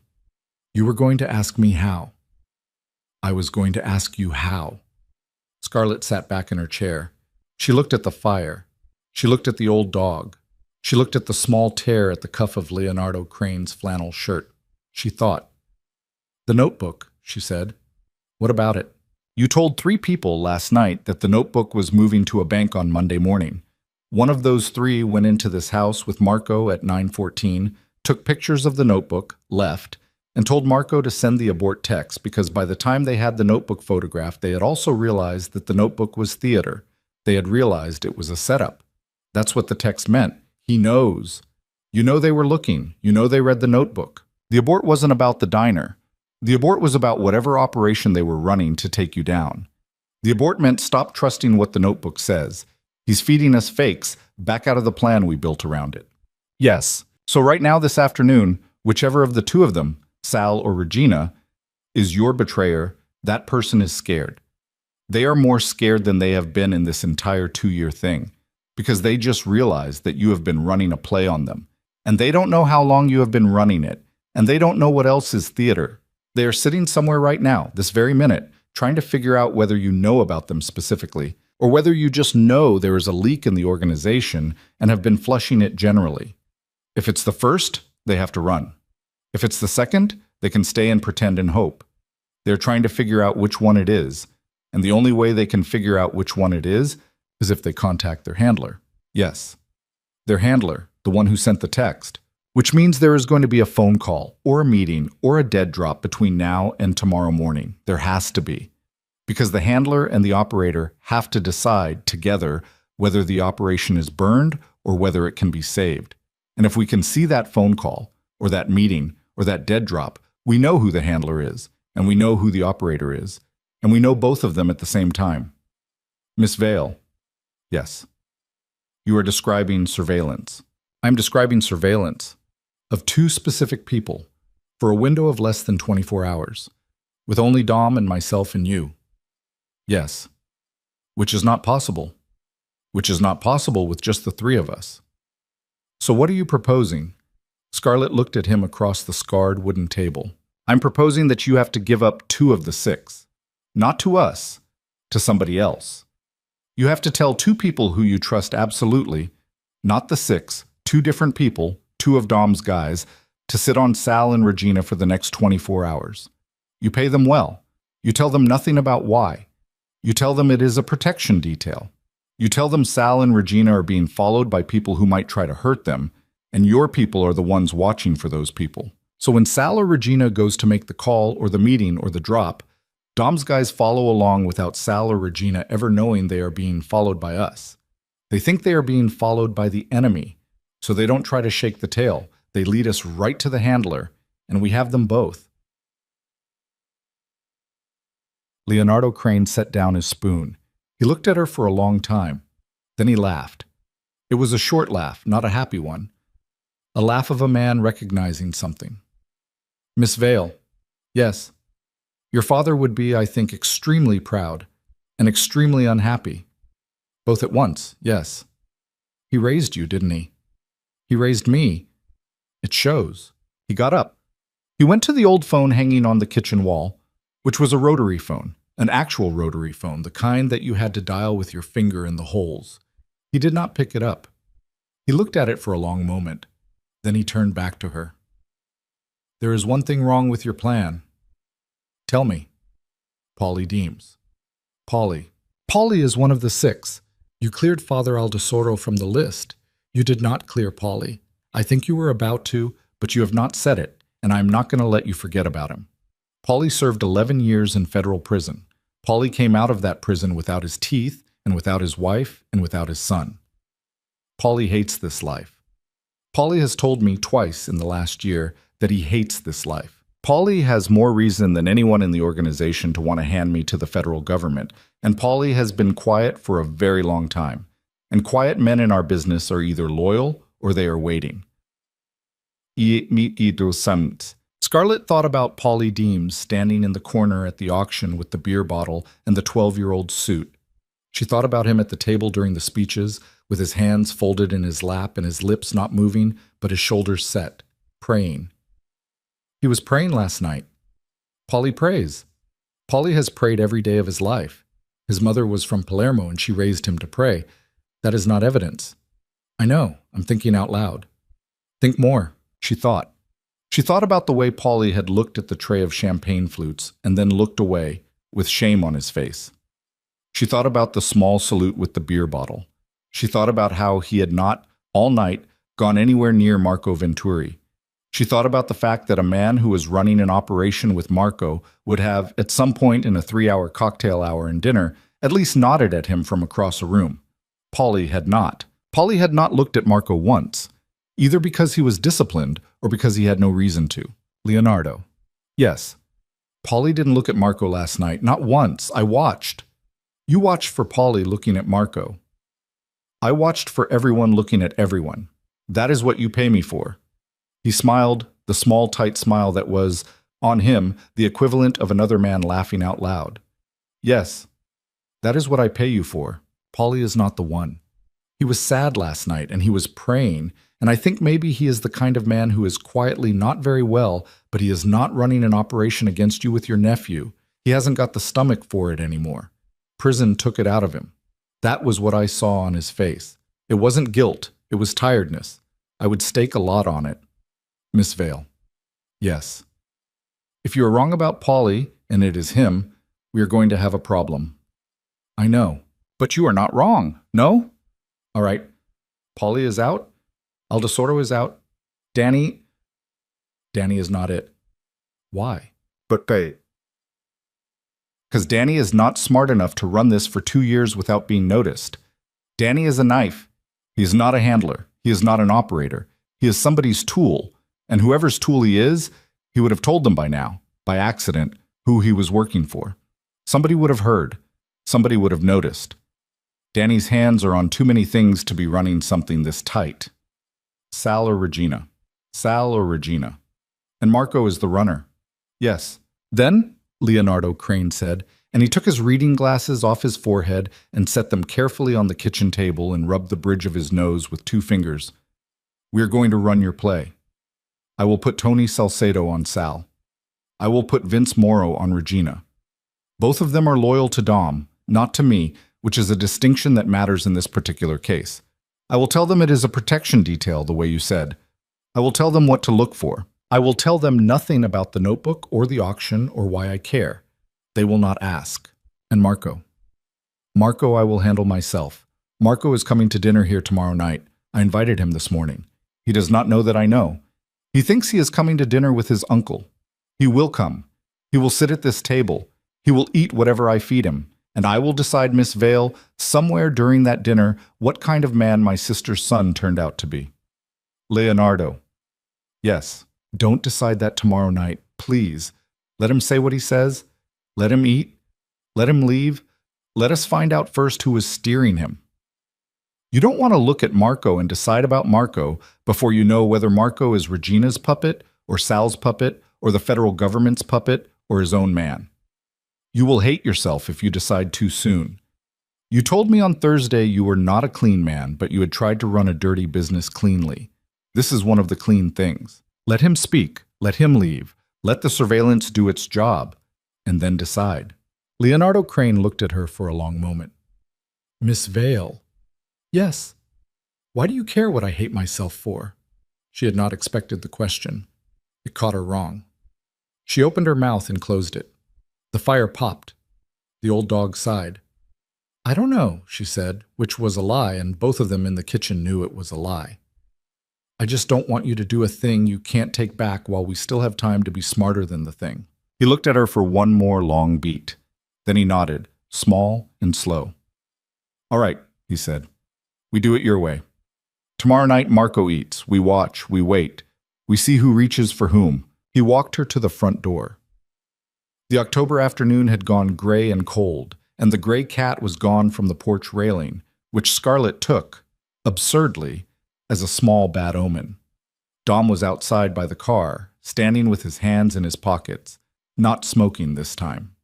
At the doorway, Leonardo stopped her with a hand that did not quite touch her elbow. Miss Vale? Yes. Thank you for the soup. You made the soup. Thank you for eating it. She walked down the 3 stone steps, and she got in the green car, and Dom drove her back down the bluff toward the harbor, and neither of them spoke for a long time. At the first red light, he looked at her in the rear view. He told you about the notebook. Yes. He told you about Marco's father. Yes. He's never told anybody about Marco's father. I think he had to, Dom. Yeah, Dom said, and he watched the light turn green. Yeah, I think he did too. They drove. The city slid past. Scarlett sat in the back seat with her hands folded in her lap, the way they had been folded in her lap that first night, 1 week ago, a lifetime ago. And she watched the lights of the harbor come on one by one in the cold gray afternoon, and she thought about a man at a kitchen table asking her, across a bowl of soup, why she cared what he hated himself for, and she thought about the fact that she had not answered, And she thought about the fact that in some quiet, shifting way, she did not have a name for yet. The answer was beginning to matter more than she was ready to admit. Monday came in gray and tight, the kind of October Monday where the wind off the harbor pushed up through the streets of Brenner's Point and got into your coat at the neck no matter how high you turned the collar. Scarlett worked the lunch shift at the Blue Gull because that was what her life was supposed to look like on the outside. And she worked it well, and Manny watched her work it without saying anything, and she was grateful for the watching and grateful for the not saying. The lunch rush passed. The afternoon slowed down the way afternoons slowed down. At 3:15, her phone buzzed once against the inside of her apron pocket, and she took it into the walk-in cooler to look at it because the walk-in was the only place in the diner you could be alone. The message was from Dom. 3 words. Regina, just now. She stood there in the cold white light of the walk-in with her hand on the door to steady herself, and she read it 3 times, and then she put the phone back in her pocket and came out of the cooler and finished wiping down her tables. Her face did not change.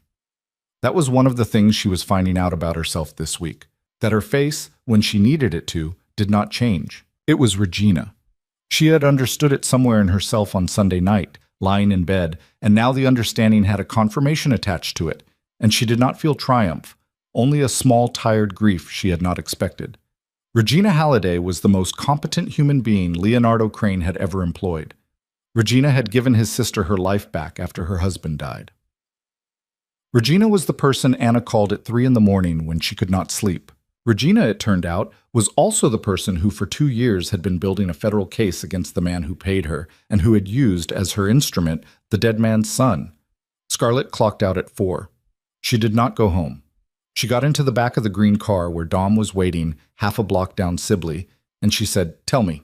Tony had eyes on Sal from 9 this morning. Sal went to church. Sal went to the bakery. Sal went to the bookkeeping office. Sal ate a sandwich at his desk. Sal did not call anyone he does not call every day. Sal is clean. And Regina. Regina left her apartment at 11. She drove to a coffee shop in Old Craigton. She sat alone for 40 minutes. She drank 1 coffee. She used her phone twice. Vince could not see what she typed, but he was close enough to see that she was doing something small and fast, like a short message to a number she did not usually message, because she was holding the phone in her lap under the table.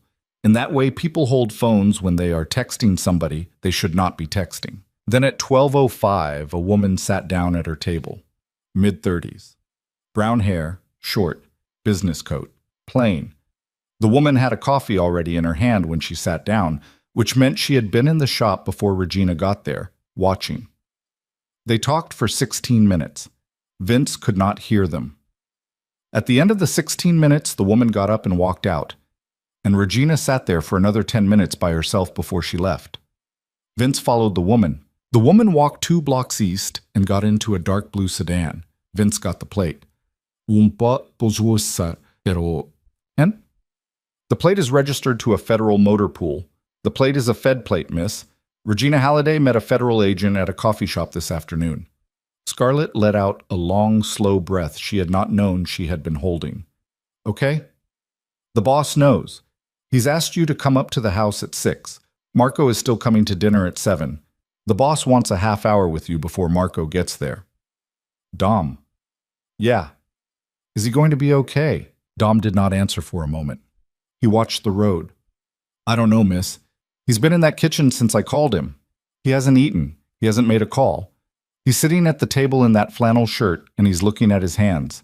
I've known him 31 years. I've seen him bury his father. I've seen him bury his brother-in-law. I've never seen him look the way he's looking right now. Because it's Regina. Because it's Regina. And because Regina means Marco. And Marco means... Dom's voice got tight, and he stopped and worked his jaw and tried again. Marco was my job, miss. I was the one who picked him up from school when Anna was at the hospital with her husband the week before he died. I was the one who sat with him in the ER waiting room. I was the one who told him his daddy was gone. The boss had me do it because he couldn't. I was supposed to look out for that kid. I don't know what I missed. I don't know when I missed it. I've been driving in circles for 4 hours trying to figure out when I missed it. Dom. Yeah. You didn't miss it. Regina did it on purpose. Regina is a professional. Regina did not let anybody see. That is what she is good at. That is why she is the person we are talking about. Dom did not answer. He drove up into the bluffs. The gray cat was on the porch railing when they pulled up, and this time Scarlett understood that the gray cat was a fixed point in the world, which was a comforting thought to have briefly before she walked into that kitchen. Leonardo was where Dom had said he would be.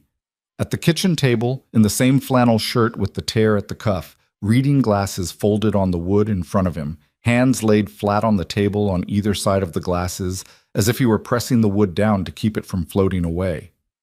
The fire in the little hearth was low. Maggie, the old dog, was in her place on the rag rug, and she thumped her tail twice when Scarlett came in, and Scarlett thought, "Good dog. Thank you. Good dog." And she sat down across from him. "Leonardo. Miss Vale. Scarlett, it is Monday. Your kitchen." The corner of his mouth moved. "Scarlett. You haven't eaten." "No. Eat something." "I will." "When?" "Soon." She looked at him across the table. He did not look older today.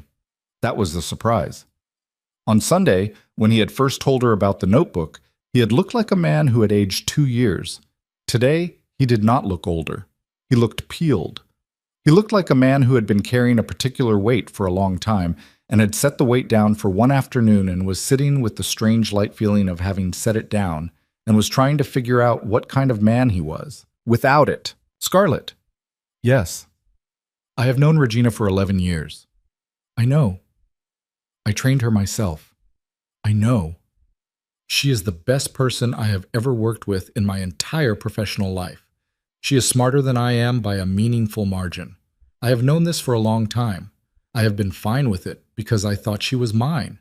I thought she had chosen to be mine." "Leonardo. What? Why do you think she did it?" He looked at her for a long second.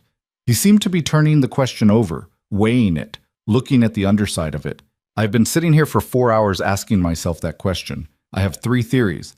The first is that she was compromised. Federal agents caught her doing something, personally, not for us, and the only way out was to turn. The second is that she was always federal. She was an undercover agent who took 11 years to set up a single case, which happens, and which would be, if it is true, the most patient and professional operation I have ever been on the wrong end of. The third is that she meant it. Yes. That she came here 11 years ago, saw what we were, decided she was going to take it down, and spent 11 years inside waiting for the right moment. Yes. Which one do you believe?" He was quiet for a long moment. "I believe the third," he said finally. "I believe it because of what I know about her, and because of what I know about her family. She had a brother. I never met him. He was a pharmacist in New Jersey. He was good at his job. He got himself hooked on the pills, the way pharmacists sometimes do. He was dead in 18 months. Dead at 28. She told me about him once, years ago, 2 drinks in, at a Christmas party. She said, 'People who sell that stuff are the devil, Leo.' The actual devil. I said to her, 'Regina, we don't sell that stuff.' And she said, 'I know you don't, Leo. I know.' And she left it there. And I thought at the time she was telling me she was all right working for me because I was not that kind of man. I thought she was drawing a line for herself and telling me the line was one I had not crossed. I was so sure of that, I never thought about it again. And I am sitting here now, Scarlett, thinking that she was not telling me about my line. She was telling me about her line. And she had decided that even though I did not sell that stuff, I was adjacent enough to the people who did, and I was protected enough by this city that nobody was ever going to touch me for it. And she had decided 11 years ago that the way she was going to honor her brother was to be the person who finally did." Scarlett sat with that for a long moment. "Leonardo." "Yes." "She isn't wrong, is she?" He looked at her. "No," he said. "She isn't wrong. That's hard. That is very hard." "Leonardo." "Yes." "The thing I asked you on Thursday night, about the people selling fentanyl in this city, about whether you would tell me who they were before we were done. You said you would think about it." "I have." "And?" He stood up. He walked to the drawer under the telephone on the wall. He opened it. He took out a single folded piece of paper. He came back to the table and sat down and slid the paper across to her. "That is 7 names," he said. 4 of them are in this city. 3 are in Providence. I have written them down in my own handwriting because I have never written them down before, in any form, ever. And I wanted the paper that first held them to be the paper I gave you. I have been holding these names for 6 years. I have not moved on them because moving on them would have cost me a war I was not in a position to win. Regina apparently decided 11 years ago that my not moving on them was the same thing as protecting them. I am not sure she is wrong. I am giving them to you because I said I would think about it, and I have, and my answer is yes. Do with them what you want. If you want to give them to the federal agent Regina has been talking to, I will not stop you. If you want to give them to your father's old partner, I will not stop you. If you want to burn the paper, I will not stop you. They are yours. She looked at the paper. She did not unfold it. She put her hand flat on top of it, on the table. Leonardo. Yes. Thank you. Don't thank me. It is 6 years overdue. I am thanking you anyway. They sat with it for a moment. Then she said, What are you going to do about Regina? I'm going to do what you told me to do yesterday. I'm going to let Marco eat his dinner. I'm going to let him go home. I am going to have Dom's people stay on Regina until morning. In the morning, before she goes to work, I am going to walk into her apartment, alone, and I am going to sit down at her kitchen table, and I am going to tell her that I know, and I am going to tell her that I am not going to hurt her, and I'm going to tell her that her best option, if she wants to keep the case against me that she has built for 11 years, is to take what she has and go to her people and file it today, because after today, every piece of it that mentions Marco Venturi, I will have already given to the federal prosecutor myself, through a lawyer, before her people can move on it. Which means her case becomes a case about an organization that voluntarily gave up its own courier, which is a different case, which is a case she might still win, which is a case that, if I am lucky, and if the prosecutor is a reasonable person, which they sometimes are, costs me a year of my life in a minimum security facility in West Virginia instead of the 20 years she has been building for. I will take the year. I will do the year gladly. In exchange for that year, I will keep my sister's son alive, and I will keep my sister's son out of prison, and I will let the woman who spent 11 years avenging her brother have the satisfaction of knowing she ended me, even though she will not have ended me as completely as she wanted to. Ikin Leonardo. What? You are going to turn yourself in. I'm going to turn myself in, partially, for a year. In exchange for my nephew and for her win, yes. Your empire. My empire was going to end anyway, Scarlett. Regina saw that before I did. She was right. Everybody who runs what I run ends up in a box or a cell eventually. I have run mine for 22 years with almost no blood and almost no young dead people and almost no families destroyed, which is more than most in my line can say, but it is not zero, and I have been tired for a long time.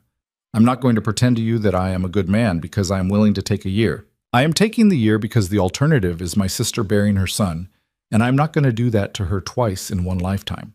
Leonardo. What? The fentanyl names. Yes. Give them to the federal agent, the one Regina has been meeting, through Regina, tomorrow morning. When you sit down at Regina's kitchen table, give them to her. Tell her they are a gift. Tell her they are the beginning of something else she can do with her career. Tell her... She stopped.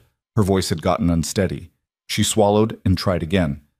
Tell her that her brother's name doesn't have to be only the name of a man who died. It can also be the name of 7 people who stopped selling what killed him.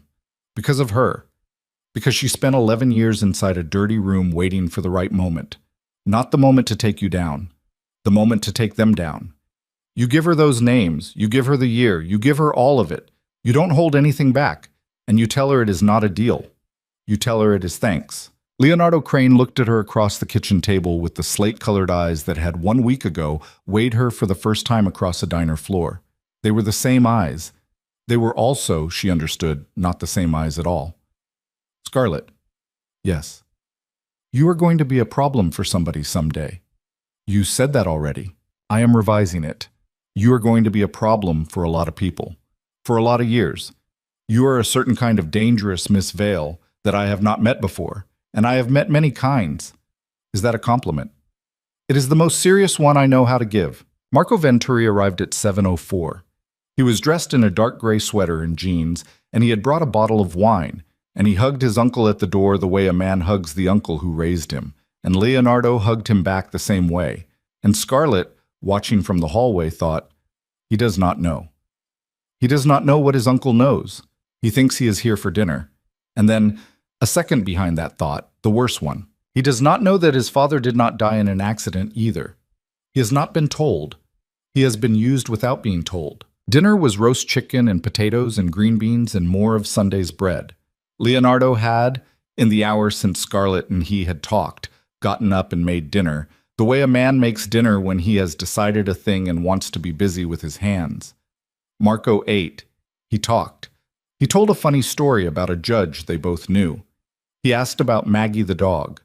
He was warm and easy, the way Scarlett had watched him be warm and easy at the auction. She watched his left cuff the whole meal. He fiddled with it twice. Both times were moments when he was telling a rehearsed story. Both times the stories were small and harmless. He was, she understood, a man who rehearsed small harmless stories as a habit of manner, not as an instrument of betrayal. The tell Leonardo had catalogued in his nephew over 20 years was not a tell of lying.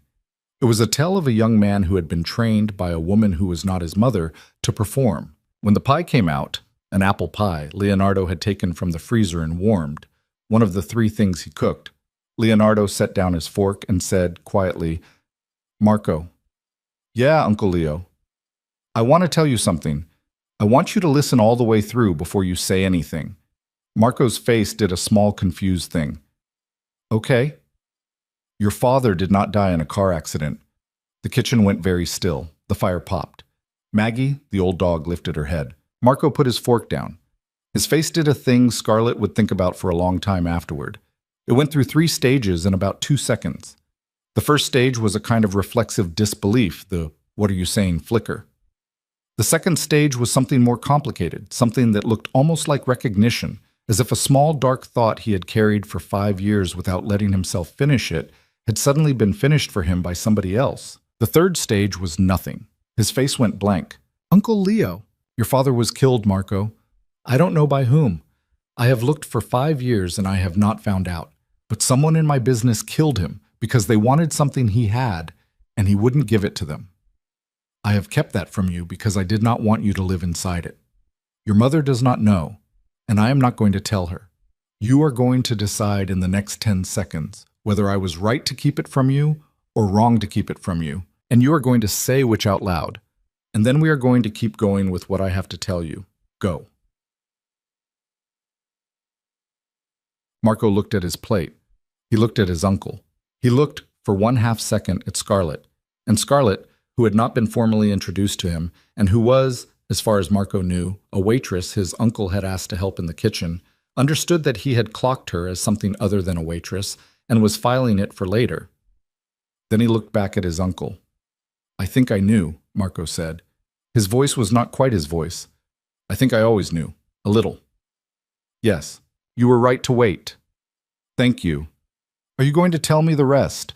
"Yes. The person who has been helping the federal government build a case against me for the last 2 years is Regina. You have been her runner. You did not know you were her runner because she framed it for you as tasks for me that were not technically tasks for me, and because you trusted her, and because you are young and she is very good at what she does. On Saturday night, you went into this house at her instruction and you photographed a notebook in my desk drawer. The notebook was theater. I put it there 6 weeks ago as bait. When you photographed it, a colleague of Regina's realized the notebook was bait, and she texted you to abort. You received the text at the auction. The waitress at the auction, who was refilling your coffee, saw the text on your phone. The waitress at the auction is the same person sitting at this table to your left. Marco turned his head. He looked at Scarlett. Scarlett looked back. "Hi," Scarlett said. "Hi," Marco said after a long second. Marco. "Yeah, Uncle Leo. I'm not going to hurt you. Nobody in this organization is going to hurt you. You are going to finish your pie. You are going to go home. You are going to sleep if you can sleep. Tomorrow morning at 9, a lawyer named Mrs. Farber is going to call you. She is the best criminal defense attorney in the state. She has been my lawyer for 14 years. You are going to tell her everything you have ever done on Regina's instruction, including things you did not at the time understand were anything at all. You are going to leave nothing out. Mrs. Farber is going to help you understand which of those things were crimes and which were not.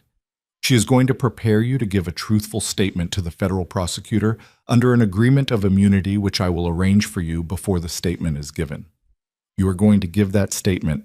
You are going to tell the truth in it. You are not going to lie to protect Regina, and you are not going to lie to protect me.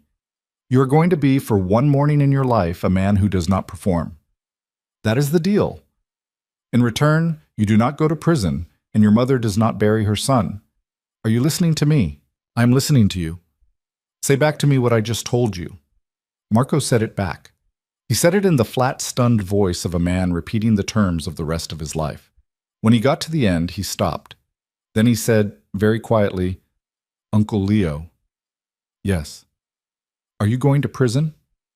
A short sentence. A year, maybe a little less. I will be all right. Because of me. Because of me. Because of 1,000 small decisions I made over 22 years. Not because of you. You are not to carry this. Do you hear me, Marco? You are not to carry this. I forbid it. Marco put his hands flat on the table. Then he put his face in his hands. His shoulders shook once, hard, and did not shake again, and when he took his hands away, his face was dry, but different. He was not crying. He was, Scarlett thought, doing the thing his uncle had just described. He was being, for one evening in his life, a man who did not perform. Okay, Marco said. Okay, Uncle Leo. Okay. They finished the pie. Nobody spoke much. When Marco left, Leonardo walked him to the door and held him for a long time at the doorway, the way men in old neighborhoods held the sons of their dead brothers, and Scarlett did not watch that. She sat at the kitchen table looking at the folded piece of paper under her hand, and she did not watch. When Leonardo came back, he sat down across from her, and they were quiet for a long time. Scarlett? Yes. Thank you. For what? For not letting me hate him. You were not going to hate him. You love him too much. Yes, but I would have made myself. You stopped me from making myself. The next morning, Regina Halliday's apartment door opened at 7:12 to find Leonardo Crane standing in the hallway in a charcoal suit and a white shirt with the collar open one button, carrying 2 cups of coffee. Vince was at the end of the hall by the stairwell, out of sight. Dom was in the lobby. Regina looked at Leonardo for one long second. Then she stepped aside and let him in. What was said between them at her kitchen table was never reported by either of them to anyone. Dom waited in the lobby for 51 minutes. Then Regina came down alone. She was wearing a blue coat and she was carrying a small leather bag, and she got into a taxi and she rode to the Federal Building on 7th Street. And she went upstairs, and she filed her case. In the case, as filed, Leonardo Crane turned himself in voluntarily through counsel the same morning and pled to a narrow set of charges relating to untaxed cigarettes and unpermitted shipping activity during a 3-year window, which under the federal guidelines carried a sentence of 11 months. Marco Venturi received immunity in exchange for a statement. The 7 names on the folded piece of paper became, over the next 18 months, 7 federal indictments in 2 states. The agent Regina had been meeting with at the coffee shop in Old Creighton became, over those same 18 months, the youngest supervisory special agent in her regional office. Regina herself testified in 4 of the 7 fentanyl cases. She mentioned her brother by name from the witness stand in the 3rd one. It was the only time in her federal career that she was reported to have cried in a courtroom. Leonardo Crane served 8 months. He came out looking thinner and older and lighter, the way men sometimes come out of short sentences when they have gone in ready to be done with a life. His sister picked him up at the bus station. Marco did not come. Marco had moved to Denver, quietly, with his mother's blessing, and was, the last Scarlett heard, taking the Colorado bar. The Blue Gull closed in the spring of the next year because Manny's knee finally gave out, and he sold the building to a developer who put up a coffee chain in its place. Scarlett did not work for the coffee chain. She did not need to. A small trust had been set up in her name during the long months of Leonardo's case, funded from a holding account nobody could trace, and the trust paid her mother's memory care bill every month the way it had been paying it since that first Thursday in October. And it also paid Scarlett a modest monthly stipend, not enough to be lavish, enough to let her breathe. She used the breathing room to go back to school. She enrolled in a 2-year criminal justice program at the community college downtown. She wanted, she told the intake counselor, to maybe work in witness protection. The counselor asked her why. Scarlett said she had a feeling for what people were willing to give up to be invisible, and a feeling also for when invisibility stopped being the thing that saved them and started being the thing that cost them. The counselor wrote this down. A year after Leonardo came home, on a cold Tuesday afternoon in March, Scarlett was working a shift at a small family place down on Harborside. She had picked up waitressing again 2 nights a week because she missed it, because she was good at it, because she had learned that the work of watching a room full of people eat was one of the truest kinds of work there was. And the bell over the door jingled, and Leonardo Crane walked in. He was alone. He had on a wool overcoat, and he was carrying a folded newspaper, and he looked like a man who had come in out of the cold because he was cold. He did not see her at first. He took a booth by the window. She walked over with the coffee pot. "Coffee, sir?" He looked up. His slate eyes did a small, slow thing. "Miss Vale." "Leonardo." "You are working 2 nights a week." "I like it." "I did not know this was your place." "I didn't tell you. How did you end up here?" "I walked. I've been walking in the afternoon since I came home. I walk until I'm cold and then I find somewhere to drink coffee. I did not pick this place on purpose." "Cream." "Please." She poured his coffee. She brought him cream. She brought him a menu, although he did not need one, and he ordered the soup because it was Tuesday. And Tuesdays at this place the soup was minestrone. And when it came he ate it slowly, and she worked her other tables, and the old man at table 4 needed his coffee refilled, and the young mother at table 6 needed more crackers for her toddler. And the ordinary work of the ordinary afternoon went on around him, the way ordinary work went on around everyone. When he was done, he put money on the table, a 20 for an $8 bowl of soup, because some men did not change. And he put on his coat, and on his way out he stopped at the counter where she was refilling a sugar caddy. "Miss Vale." "Yes." "Are you all right?" "I am all right." "Your mother." "She still knows my name most days. That is more than I had any right to hope for." "Good." "Leonardo." "Yes." "Are you all right?" He thought about it. That was the thing about him, she realized, watching him think about it. He had always thought about her questions before he answered them. It was the small courtesy that had, over time, turned into the thing she had trusted. "I'm all right," he said finally. "I am not the same. But I am all right. I walk. I read. I see my sister on Sundays. Marco calls me on Wednesdays. He is dating a woman in Denver who is a public defender, which I find extremely funny and extremely correct." "That is extremely funny." "Yes." He looked at her for a long moment. The diner was warm. The bell over the door jingled as someone else came in. The coffee pot hissed behind her on its burner. "Scarlett?" "Yes. A year ago you asked me, in my kitchen, why I was thanking you. I answered you. I want to tell you now why I was really thanking you. I am not sure I knew, that night. I have figured it out since." "Okay. You were the first person in 22 years who looked at me and saw a man who could still choose. Everybody else who had ever worked with me or against me had decided, a long time before they met me, that I was finished. I was a shape. I was a role. I was the thing in the newspaper. You walked up to my table with a bottle of wine, and you whispered in my ear, and in that moment you were deciding something about me that nobody had let me decide about myself in a very long time. You were deciding that I was still a man who could be warned, that I was still a man who could be told, that I was still a man who might do something other than the next obvious thing. I did not understand at the time that that was what you were giving me. I understand it now. It is the largest thing anyone has ever given me. I wanted to say so out loud before too much more time passed." Scarlett set down the sugar caddy. Her hands, as they had a habit of doing around this man, were steady. "Leonardo." "Yes." "You're welcome." "Thank you." "Go home, it's cold." "I am going home." He nodded at her, one small, slow nod. He walked to the door. At the door he turned back and their eyes met across the warm room, and it was the same nod he had given her a year ago at the Blue Gull, and also not the same nod at all, and Scarlett understood in that moment something she had been circling for a year without naming, which was that a life was not a straight line from the kind of person you were born as to the kind of person you ended up as. A life was a series of small rooms, And in each room, there was a moment where you decided whether to walk out the back or pick up the wine bottle. And nobody ever told you it was that moment until after it was over. And the only way to recognize it in time was to have learned, somewhere along the way, to look under tables. She had not been born the kind of woman who looked under tables. Her father had taught her. Her father had taught her without meaning to, across 19 years of Wednesdays at a blue gold counter that she had not even known he had spent there.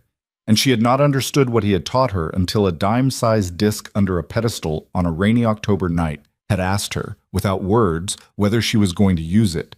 And she had used it, and she had not walked out the back. The bell over the door jingled as Leonardo stepped out into the cold. The afternoon light was silver on the harbor. A gull cried somewhere down near the piers. Scarlet Vale, 27 years old, with a chipped front tooth and a scar under her chin, and a name tag that said Scarlet in clean printed letters now, picked up her coffee pot and went back to her tables.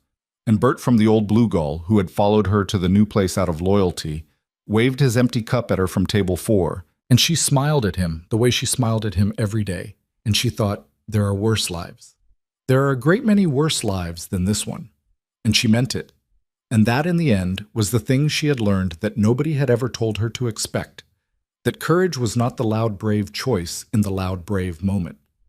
Courage was the quiet decision, in an ordinary room on an ordinary night, that the sneak was not going to win this one. Not on her watch. Not while she was the one holding the wine.